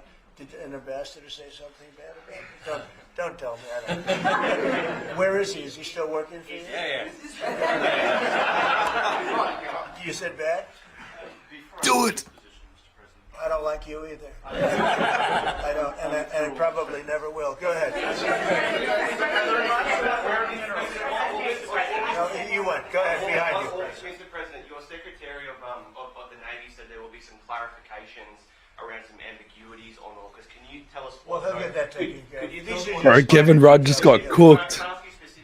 That's a clip. I got to post that right now. Kevin Rudd just got cooked. We're just going now full steam ahead building. Yeah, please. Thank you, Mr. President. Are you now satisfied with Australia's defence investment, or do you want Australia to invest more in defence? Well, I'd always like more, but they have to do what they have to do. You know, you can only do so much. I think they've been great. They're building magnificent holding pads for the submarines. It's going to be expensive, too. You wouldn't believe the level of complexity, right, and how expensive it is. They're building tremendous docking because they have a lot of ships and a lot of things happening. And I think their military has been very strong, very, very strong. Over here, please. Mr. President, on the war that you haven't solved yet, the Ukraine-Russia situation, have you now locked in a meeting? And can you explain, just a few weeks ago at UNGA, you said that Ukraine could possibly win the war and keep its territory, but now the story seems a bit different. They will, but they could still win it. I never said they would win it. I said they could win. Anything can happen. You know, war is a very strange thing. A lot of bad things happen, a lot of good things happen. If you look at the Middle East, I would say prior to us hitting Iran so hard, we could have never made that deal because you would have had a dark cloud over the Middle East when we took out their nuclear capability, which was one of the great military maneuvers of all time. It was flawless. You saw that. Those magnificent B-2s. I mean, that was a flawless move that was done by some very talented people, headed up by Pete and everybody else, and our great generals, and General in particular, Raisin Kane. We did a great job. And when that happened, everything was different, and we were able to get a deal. If we didn't do that, if it wasn't, you know, they wanted to do that for 22 years, Mr. Prime Minister. For 22 years, I had the pilots here, the B-2 pilots, and they came to the Oval Office, and I thought they deserved it. They flew 37 hours back and forth. We had 52 tankers up there. We had a lot of planes up there with them, but they were the primary plane. But we had a lot of planes, F-22s and F-35s and F-16. We had a lot of planes. But we had 52 tankers. Can you believe that? And it was just like a flawless mission. And when it was finished, the Middle East just opened up. Amazing. And they've wanted to do it for 22 years. The pilots came up to me. They said, you know, for 22 years we practiced this maneuver. 3 times a year for 22 years, our predecessors and us. These are now young pilots, you know, but they're older now. Predecessors practiced it. And they said, we never had a president that would let us do it, but I let him do it, and it totally opened up the Middle East. It took the cloud over the, you know, we had a dark cloud over the Middle East, and now it's all, I mean, we have a little situation relatively with Hamas, and that will be taken care of very quickly if they don't straighten it out themselves, because they're in violation of their agreement.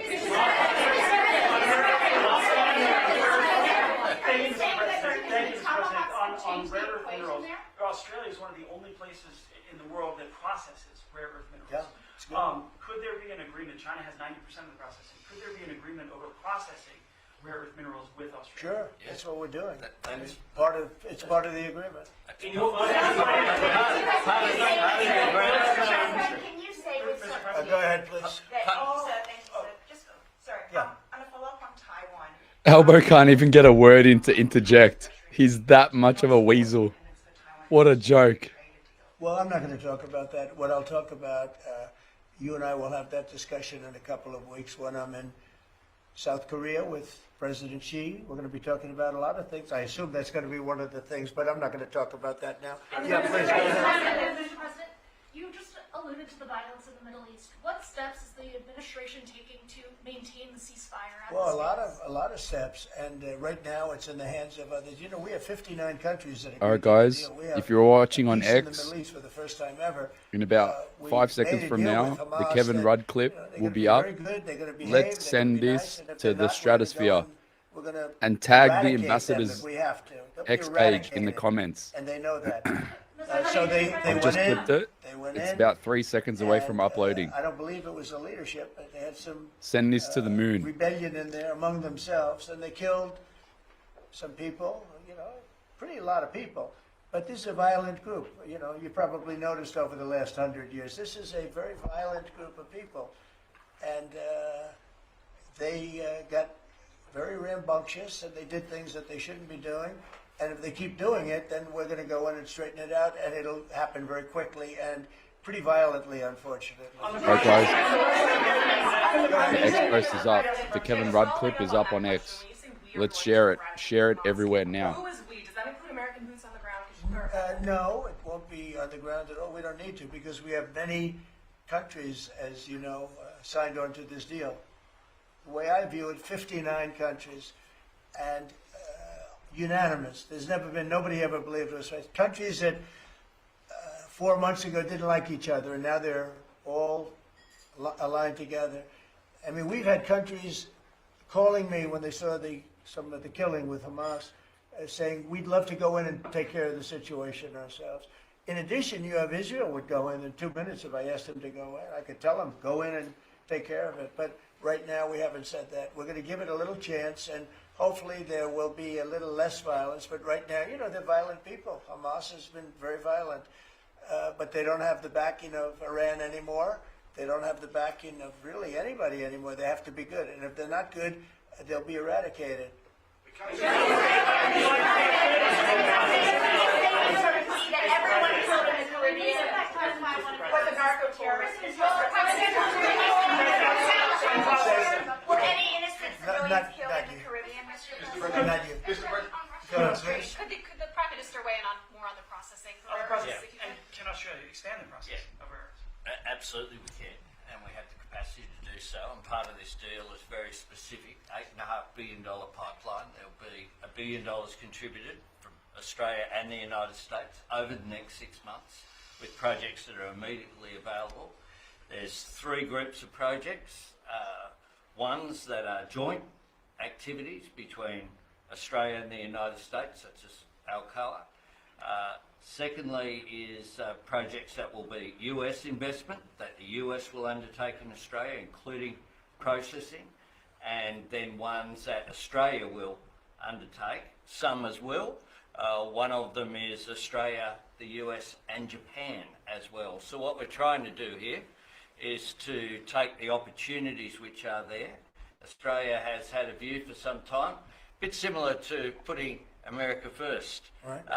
Our plan's called A Future Made in Australia, which is about not just digging things up and exporting them, but how do we make sure that we have across the supply chains with our friends being able to benefit, seize those opportunities. So we certainly see part of what this is about isn't just digging things up, it's also about processing, including the joint ventures between Australia and the United States. Can the US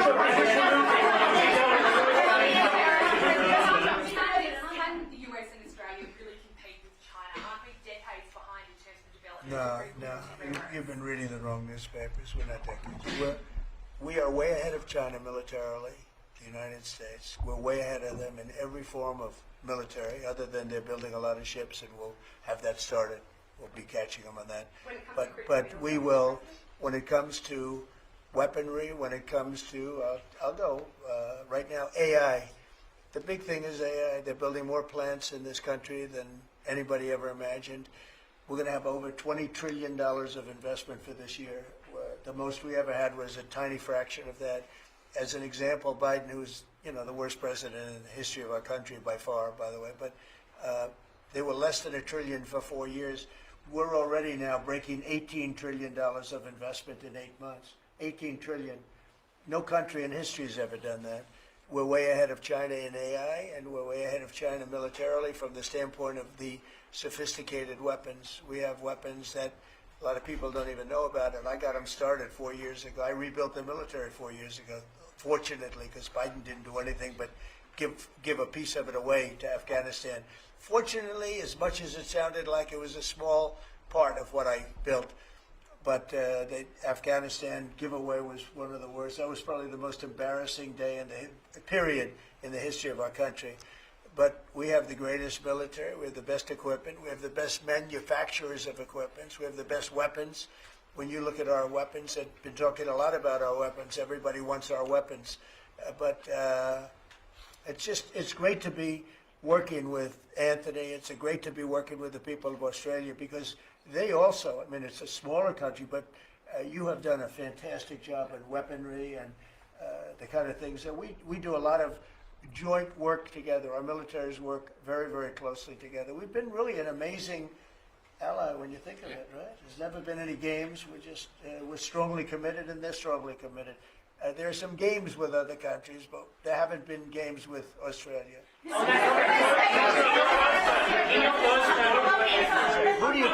Where do you come from? I'm from Australia. Who are you with? The Sydney Morning Herald. Nasty guy. Go ahead. Oh, sorry. I was just going to ask a question. All right, go ahead. On in your first term, you worked with 2 Australian Prime Ministers, Scott Morrison and Malcolm Turnbull, you might remember. They were from same side of politics as you. Mr Albanese's different side. Can you tell us a bit more about what it's like to work with Mr Albanese compared to those two? Well, I got along. I mean, that wouldn't be fair because, the man on my right has a big advantage. You know that, right?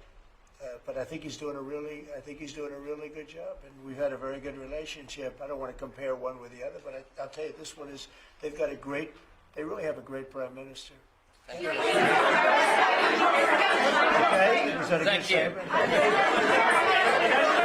I'll use it in my ads in 28.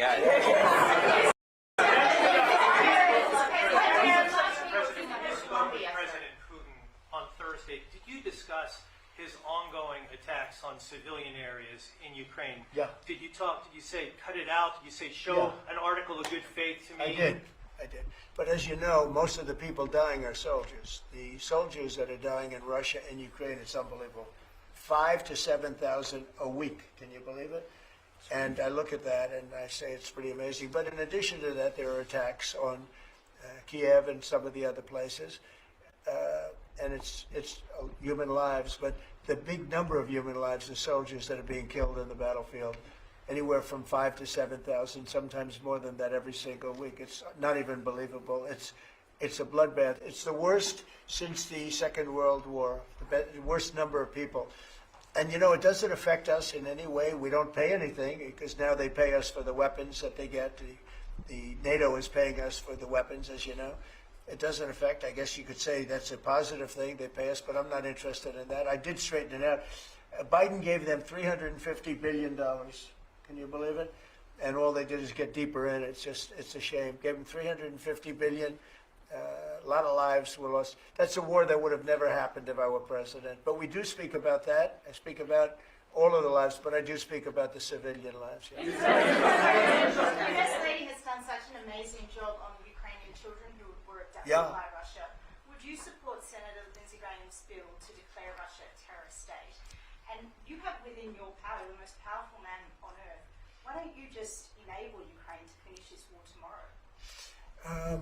Well, if you knew anything about what you were talking about, you'd be able. You do. I don't think you do, really. I don't think you do because it's a little more complicated than that. But it sounds easy. We're in the process of trying to make a deal. If we make a deal, that's great. If we don't make a deal, it'll be. A lot of people are going to be paying a big price. Quiet. Go ahead. A question to both of you, if you don't mind. I love his haircut.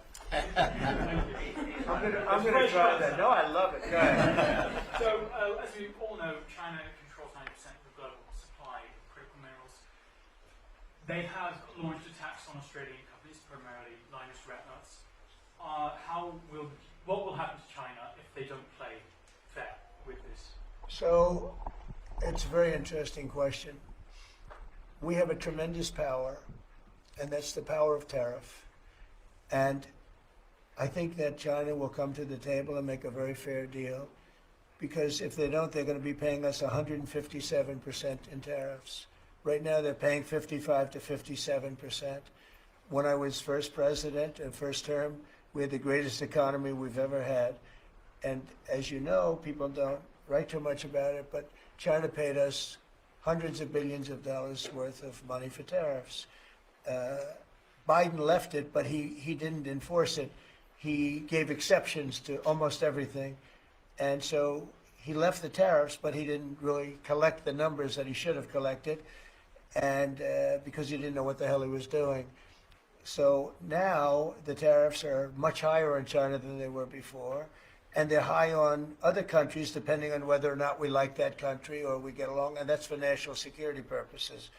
So I made deals with Japan, I made deals with the European Union, or the whole of Europe practically, but the European Union, made deals with a lot of different people. We have a very fair deal for, I will say, Australia's paying a low number. They do have, I'll change it, we have a little bit of an advantage in that one. I told you, the advantage we have is airplanes. We sell a lot of airplanes to them, and they need them. It's a very vibrant place, and people go in and out, and I look forward to going there myself. And I think it's unlikely I'll be taking a ship.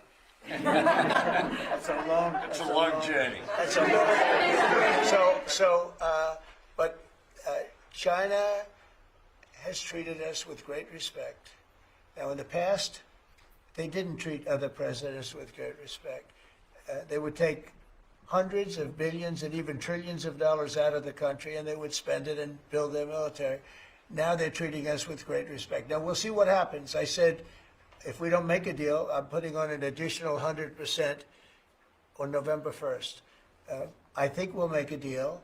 They threatened us with rare earths, and I threatened them with tariffs, but I could also threaten them with many other things, like airplanes. You know about airplanes, because they can't get parts for their airplanes.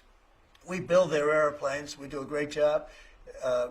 They're largely Boeings, and we could stop the parts. We did stop the parts, actually, when they did the initial threat. That's a big...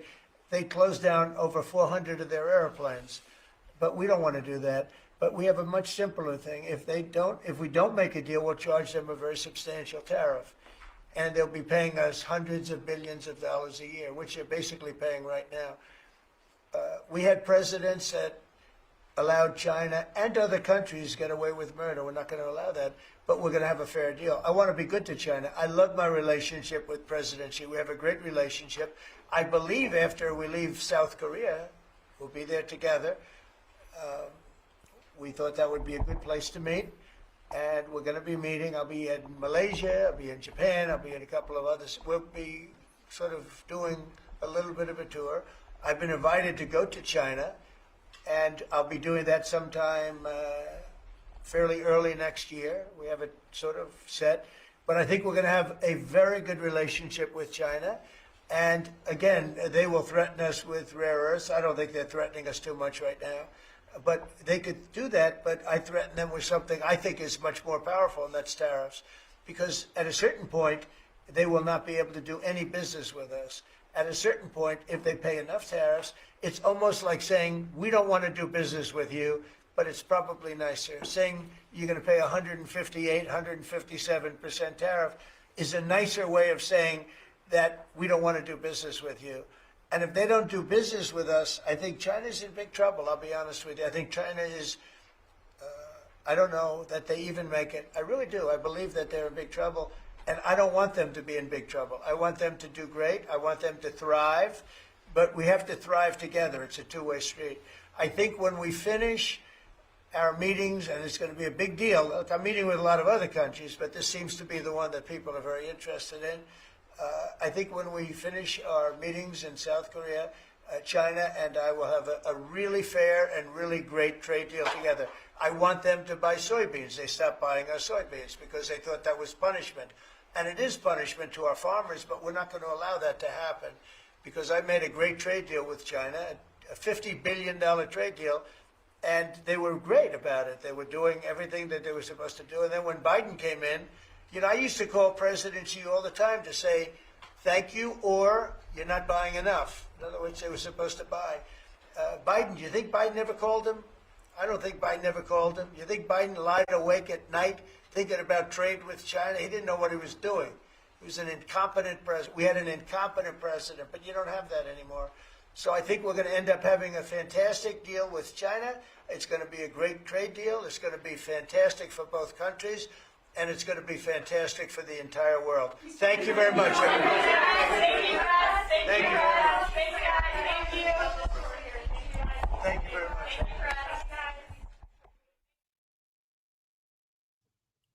Wow. So that's it.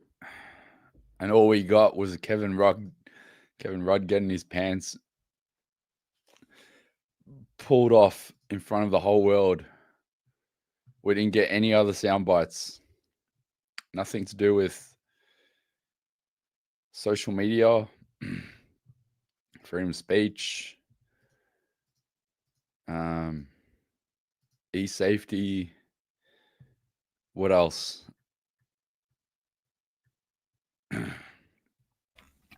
Well, if you recall, prior to the stream this evening, we had a brief chat.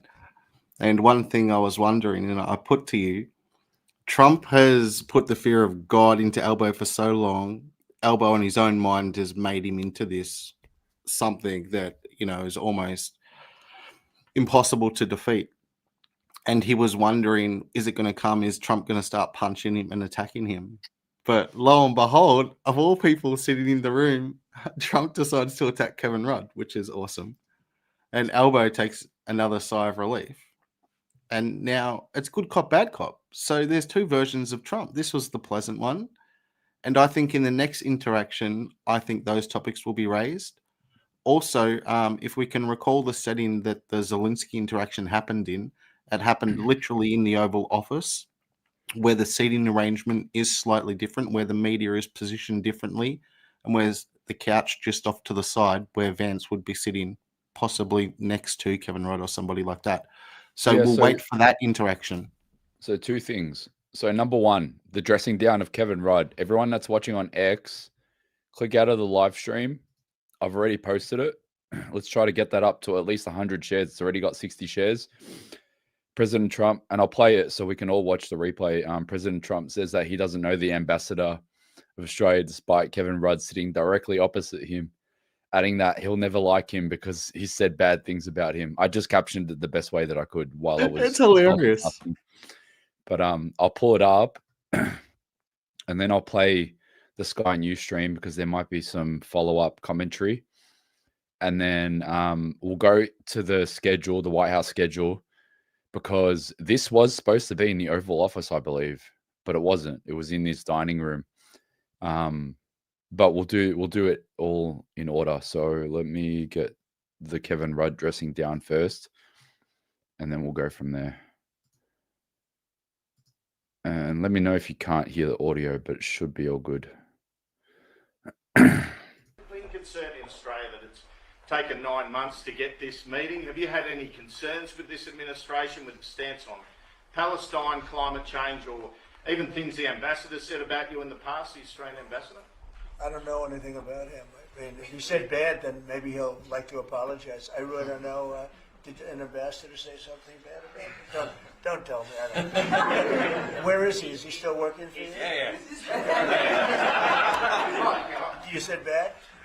Before I took this position, Mr. President. I didn't hear that. So before he took the position and he made it clear, I said some bad things about you. That's hilarious. And hold up one sec. Pause it, bro. Just pause. Sorry, man. This is unbelievable, ladies and gentlemen. Kevin Rudd, yes, is the ambassador presently. But who was Kevin Rudd prior to becoming the ambassador? Prime Minister. And he still didn't know him. And he's standing, How could he's sitting Donald right in Trump- front of him. There we go, ladies and gentlemen. There we go. That in itself, create the memes, create the clip. There it is right there. It was a double blow. It was a double banger. It was 2 for the price of 1, ladies and gentlemen. It was done so brilliantly. Only Trump can do things like that. He gave him a hook and followed by an uppercut, and Kevin Rudd was bamboozled. And obviously, Albanese was sitting there thinking, oh, shit, where's this going to go? But Trump is the big boss. He dealt with it. That was hilarious, though. For him to feign ignorance, to not be aware of who one of the former prime ministers in his recent lifetime was, is kind of crazy. I don't know you. It's literally, it's Conor McGregor. Who the fuck is that guy? Yeah, legit. It's literally that. Someone sent me this photo in the comment section on Facebook. This was a live feed on, it looks like it's from Fox News. It's just like a photo that they took off their camera. See if I can pull it up. Share this tab. Yeah, that was the face that he made. Dude, I can't be laughing this loud. It's 3 o'clock in the morning.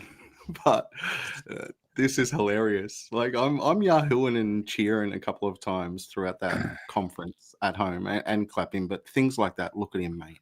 He is disheveled. And he knows, because he sold out, and he sold out the nation to the CCP a long time ago because he's been speaking fluent Mandarin for 30 fucking years. And his daughter married a Chinese boy who's very popular with the CCP. And Rudd funded bloody Friendly Geordies and everyone else. Okay, forget about it, whatever. But the point is, they put Kevin Rudd over there to get him the hell out of the country because he was causing too many problems for the Labor Party. Wong and co wanted him far removed, and they wanted him to be an orders taker only, and they would tell him from the Home Office, wherever it is, this is the message, and you're now just a bloody conduit. You're our errand boy. So Trump smacked down the errand boy and said, I don't know you. Who are you? I was a Kevin Rudd didn't even say I was a former prime minister. Did you notice that? Hey, if someone says, who the fuck are you? You say, dude, I'm the former prime minister of the country. That's embarrassing. Kevin Rudd didn't even say it. Yeah, he didn't say it because to say it is even more embarrassing once again. Yeah, it was 2 for the price of 1 by Trump. It was 100% Trump. It was triumphantly Trump. All right, so Kevin Rudd was prime minister, he was the leader of the Labor Party from 2006 to 2013. So this was just before Trump got into politics. So there's literally no reason for him to not know him. He's playing games, but he's playing some real good Donald Trump games. Like, he really dressed him down in one interaction. Like, that is great. Let's play it again. It's 37 seconds, but it's like, this will make global headlines. Been concerned in Australia that it's taken 9 months to get this meeting. Have you had any concerns with this administration, with its stance on Palestine, climate change, or even things the ambassador said about you in the past, the Australian ambassador? I don't know anything about him. I mean, if he said bad, then maybe he'll like to apologize. I really don't know. Did an ambassador say something bad about him? Don't tell me. I don't know. Where is he? Is he still working for you? Yeah.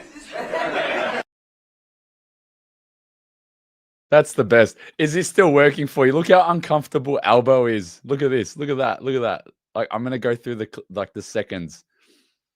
It's like that scene from The Simpsons. I'm gonna show you. And you know what else as well, man?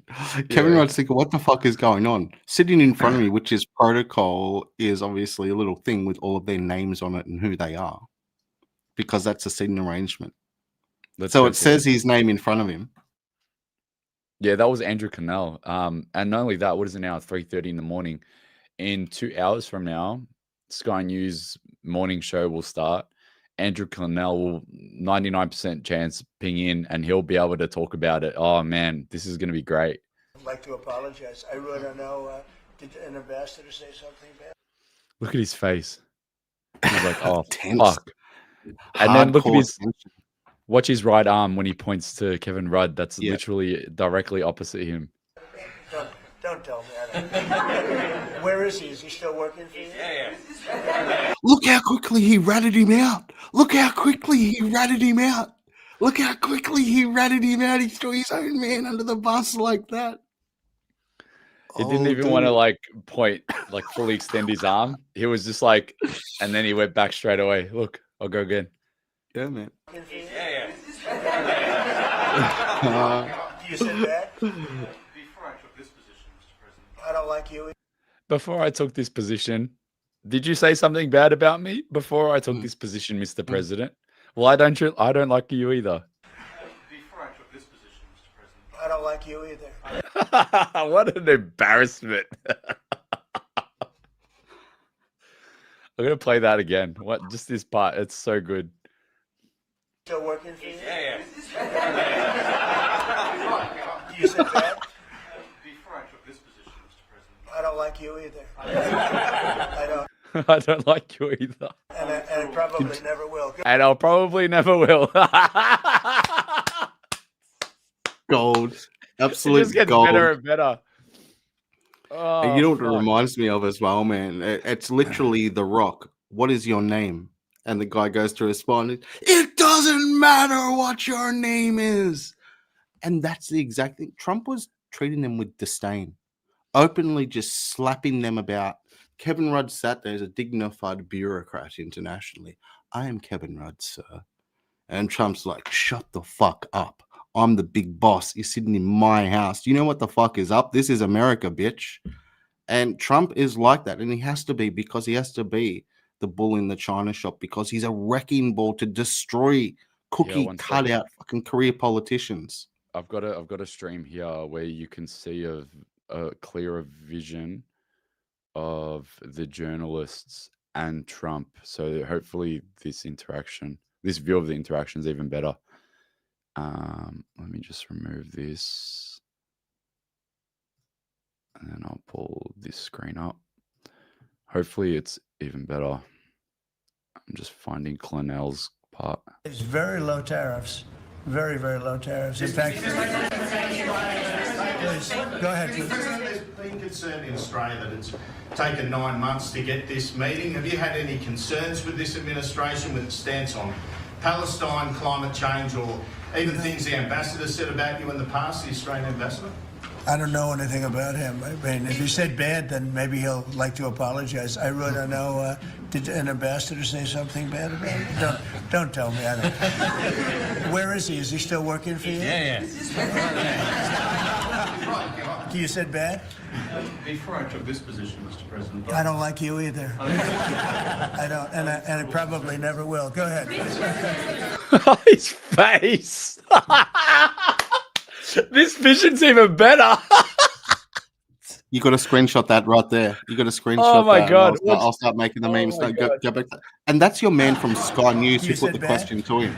before I took this position, Mr. President, I don't like you either. I don't, and I probably never will. Go ahead. Oh my God, his soul is crushed. Think about it like this as well. Mano a mano. Kevin Rudd's like, I'm doing good. I married a lady who made me $250 million. So he thinks he's a high roller. He's got 250 mil. Trump's a big boss with a nation and $6 billion. I don't know anything about him. I mean, if he said bad, then maybe he'll like to apologize. I really don't know. Did an ambassador say something bad about him? Don't tell me. I don't. Where is he? Is he still working for you? Yeah. You said bad? Before I took this position, Mr. President, I don't like you either. I don't, and I probably never will. Go ahead. All right. What I'm going to do is I'm going to put this super zoomed face shot of Kevin Rudd next to the vision that I've got already that I just posted of Trump and Albo, where you can see them a bit more clearly. And I'm going to put that side to side because that vision sort of blurred on the Trump cam here. It was pristine for them, but it was blurry for Trump and Albo.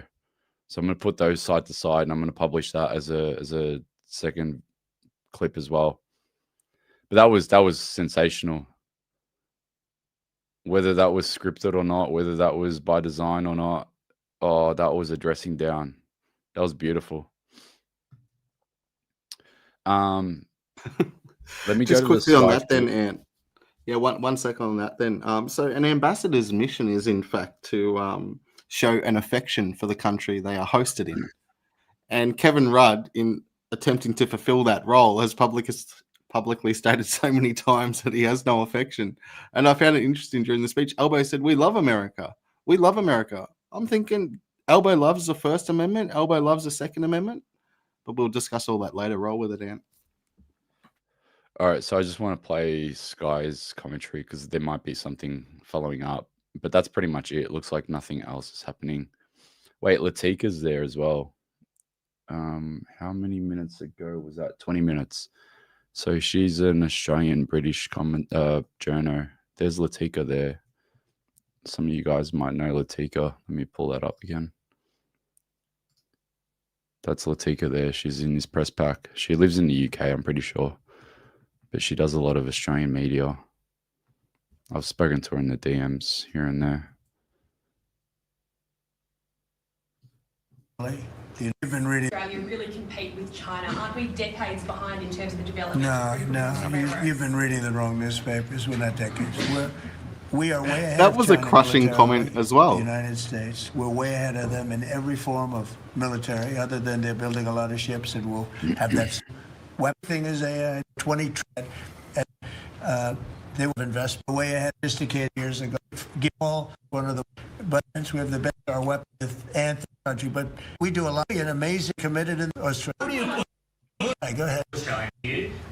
Doesn't look like she got the chance to ask a question. I'll go through it later in the morning. I'll see if I can find the hand side of this to see who asked questions. All right, I'm gonna go to the Sky stream, see if there was anything that followed up, and then we'll probably call it there because it's damn near 4 a.m.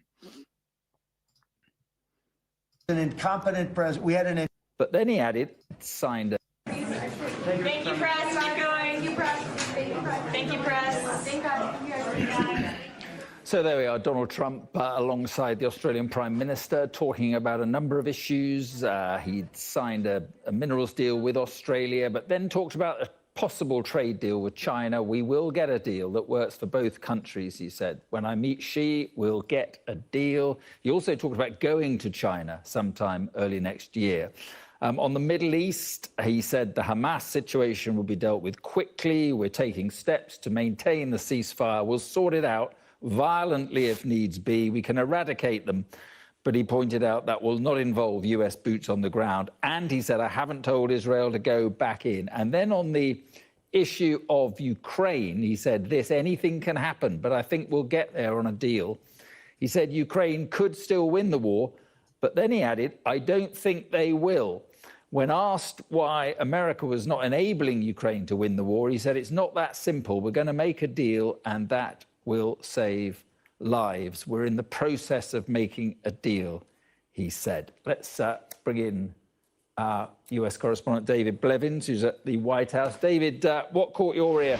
I mean, the assertion, I don't think Ukraine can win the war, will be listened to in Kyiv with interest, clearly.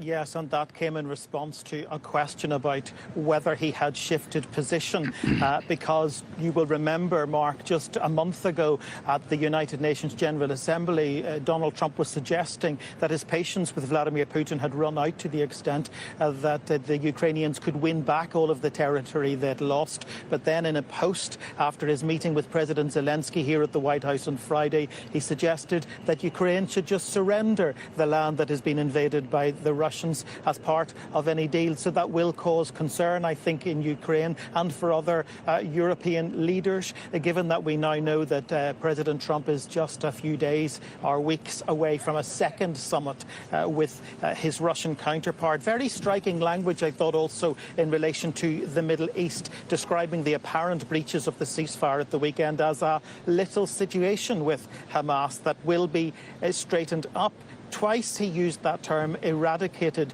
to describe what would happen to Hamas if they didn't get things sorted out. He described it as a little rebellion among themselves that would be dealt with pretty violently if it has to be dealt with violently. But of course, this meeting with the Australian Prime Minister is primarily about trade. They've signed off on this $8 billion rare minerals deal, and that is to counter the difficulty that the United States really has with the Chinese having imposed restrictions on the export.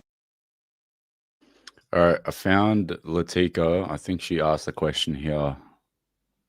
So, because we weren't paying attention to every single question, let's see what she asked. The First Lady has done such an amazing job on the Ukrainian children who were abducted by Russia. Would you support Senator Lindsey Graham's bill to declare Russia a terrorist state? And you have within your power, you're the most powerful man on earth. Why don't you just enable What the Ukraine fuck to is she finish this war saying, tomorrow? man? Well, if you knew anything about what you were talking about, you'd be able. You do. I don't think you do, really. Oh, so he he gave Latika the fucking slam dunk as well. That's hilarious. I don't think you do because it's a little more complicated than that. But it sounds easy. We're in the process of trying to make a deal. If we make a deal, that's great. If we don't make a deal, it'll be a lot of people are going to be paying a big price. Wow. So Latika copped it as well. That's hilarious. She's going to suck about it on her Instagram all day now. Man, she literally said, as a so-called responsible adult who's operating in the professional capacity as a journalist, let's designate Russia as a terrorist organization, basically. Let's define this entire nation as Al-Qaeda, which means we can just obliterate them. Okay, yeah, cool. So she's basically saying, Donald Trump, why won't you start nuclear war? That is literally the summation of her question when you drill down into it. And she's so fucking airheaded, she doesn't even realize the severity of the consequences for the question she's putting forward, particularly in a fucking public setting where there's 16 cameras with a live feed going to every network around the world. Well, Who the hell is she, man? Yeah, if you know about her journalism and her lifestyle, from what I can see, she parties a lot. She loves the London nightlife. She probably drinks a lot of alcohol. She's a single cat lady. So that's her private life, from what I can tell from her Instagram. And then her journalism, she writes for the nightly newspaper, and it's mostly just sort of like anti-Trump TDS gossip, with sort of like some Australian news mixed into it. So yeah, I mean, there you go. It doesn't. Are you surprised when she cops her dressing down as well? But she deserved to be bitch slapped a little bit like that. There are so many people in that room who could have asked a serious question. And I think the pressing question to ask is, hey, they're making this grand reveal. They're speaking about we're doing $8.5 billion on rare earths. $8.5 billion. Yeah, What and the- no detail. Aren't we talking about 800 billion or 80 billion? What the fuck is 8 billion? How is that a serious injection into the Australian economy? That's a fucking drop in the ocean, mate. That is nothing. That's a pittance. I think Trump's that's lining an him up for investment. more. Yeah, more and more. Isn't that an investment? I think that's an investment to them. Yeah, no, it's what they want that we have. I wrote down a few things here. So Oh, the earlier rare on, earths. Trump mentioned that whilst China does certain things and gets certain favorability from the Australian government, the United States government does not get in this particular area. China only provides 23% of the required lithium, I think he said. I think he said lithium. He may have meant uranium, or maybe I got it twisted, but either way, lithium or uranium. But he also went on to say that although China's providing 23% of that, Australia is providing 33% of that. So he's looking at Elbow saying, shouldn't you guys be getting a better deal type of thing? And I did see some information over X a couple of days ago, and it was basically saying if $100 worth of Australian materials is exported onto the global market, the way it's set up right now, we're getting less than $1 for every $100 that we're exporting our natural resources for. Do you reckon Trump would allow the natural resource extraction of the United States where the beneficiaries would be able to keep 99 in every $100 Fuck no, that's a bad deal. He'd tear it up. So, yeah, let's wait to see where this goes. He also spoke about the submarines as well. Are you pretty happy with Australia being delivered US nuke submarines, Ant? I mean, I don't know anything about it, but the one thing that I was watching a video clip of earlier today was they're saying, I can't remember what it was exactly. I watched so much, but I think for the most part, they were saying that the AUKUS deal was a deal that Donald Trump would never have signed had he been in the position of Albo or Keir Starmer. So I don't know anything about the deal, but with regards to that, I mean, how legitimate is that commentary? You probably know better than me. Yeah, we're not really sure, but the problem with the former deal and the 40 billion plus we just gave to the French as okay, sorry, we've decided to tear up the contract, is that the Australian government thought it was going to be a wise decision. Instead of getting nuclear submarines, which would obviously upset some green factions, etc., they would instead get diesel submarines. Now, the most important factor in a submarine is its ability to be able to stay underwater for the longest duration of time and thus not reveal and expose its location or position to any potential enemy out there that'd be watching. So naturally, people would say, well, diesel, that doesn't last as long as nuclear. So those guys are going to have to surface pretty frequently, whereas a nuke can stay under there for years.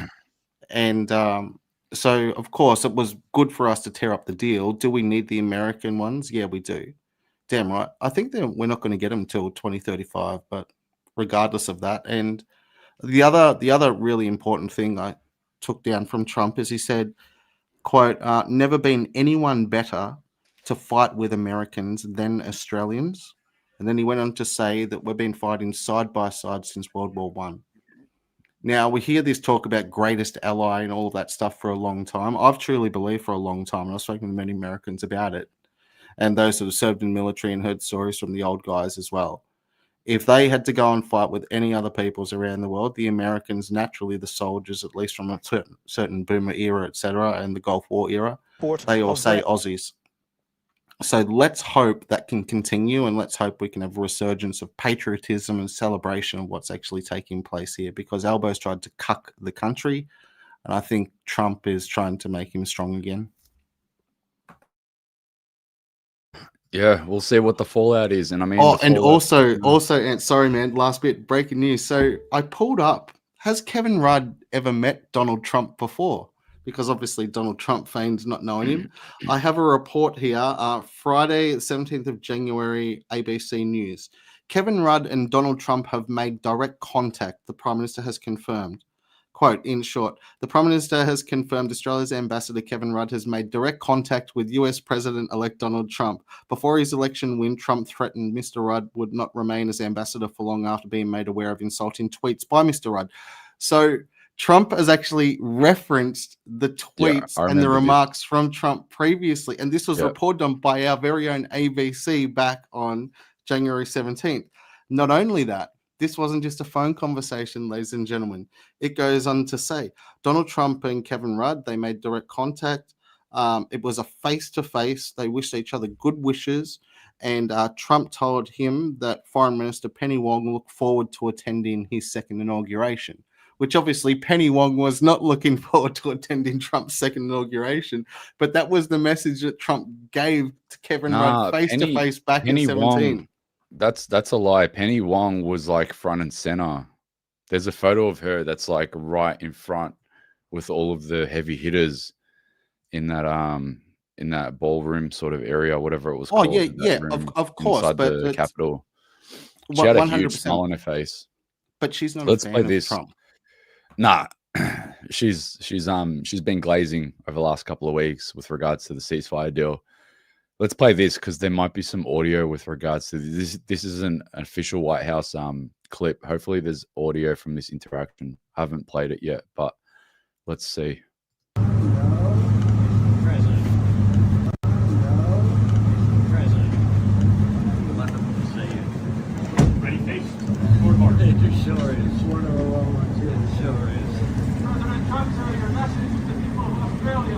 We love them. What do you hope to accomplish today with the Prime Minister? A on. Great things. Thank you very much. We're going to get a lot done. Yeah, so pretty much the same soundbite. All right, that looks like it's pretty much it, guys. So we didn't get, a crushing like a Zelensky interaction, but we did see Kevin Rudd get completely destroyed. So, I mean, better than nothing. No commentary with regards to free speech, social media, e-safety. That would have been incredible. JD Vance wasn't there, unfortunately, by the looks of it. Although, Pete Hegseth's there, Marco Rubio's there, so maybe he's there, but we just can't see him, or maybe he's in another room. I don't know. Wait, there he is there. I don't know. He's there. That's him, yeah? Yeah, so JD's there. So we didn't hear from 100% anyone that's else. JD. Man, that sucks. JD, you should have said something. You cancelled your trip to Israel and you didn't do anything? What are you doing, bro? Why won't there be a follow-up in the Oval Office? I mean, here, I got the schedule on my phone.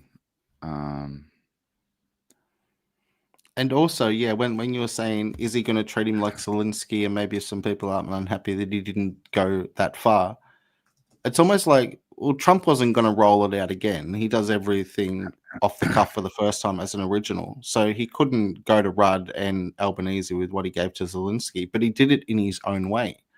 So he still gave the dressing down. They changed this. So on the official schedule, it said Oval Office for that, and it wasn't in the Oval Office, obviously.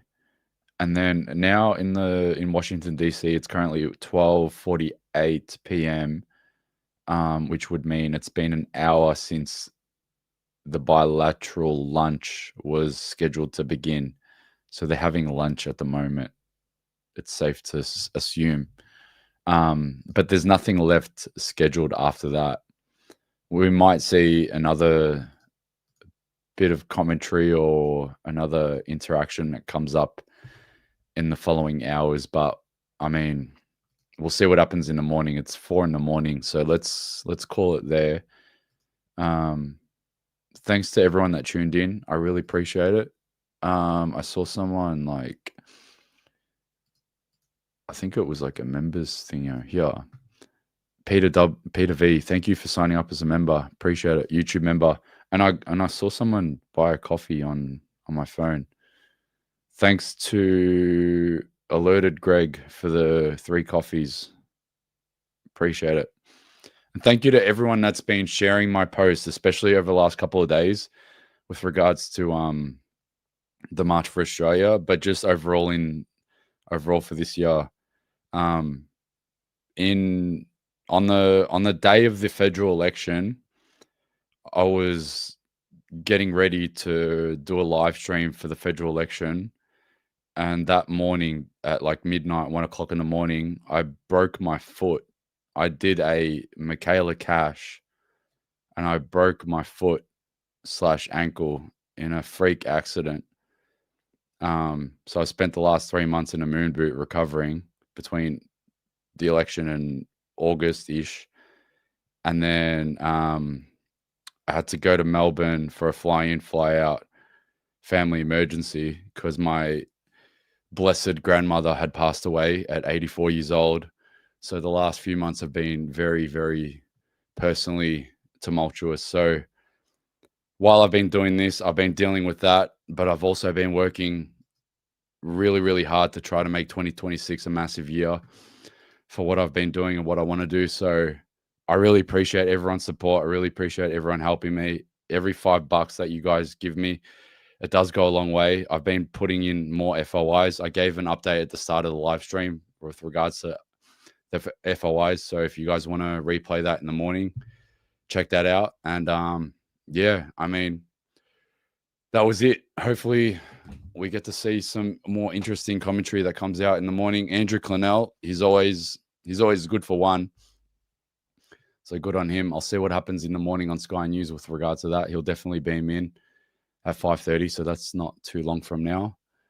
And yeah, we'll do another live stream hopefully in the next couple of, I'm going to say the next 4 weeks, I'm going to guess, because leading up to the social media ban, I want to get you guys as informed as possible on a strategy on how we're going to tackle that.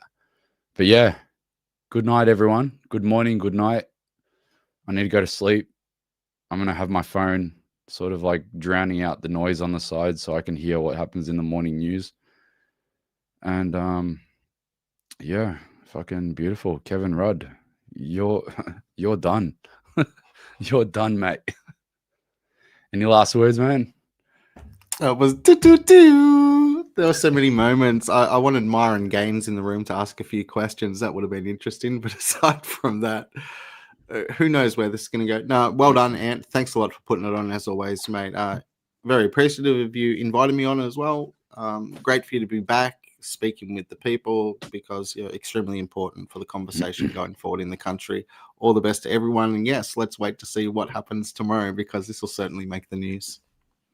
Thank you to OT Huncho as well for the membership. And yeah, if you guys want to support, all the links are in the description.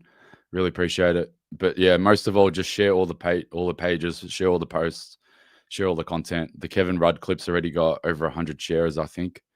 129 shares. Let's try to get it to like the biggest post with regards to Kevin Rudd. Let's get it to the #1 ranking post with regards to Kevin Rudd dressed down. But yeah, good night, everyone. Take care. Ciao, ciao.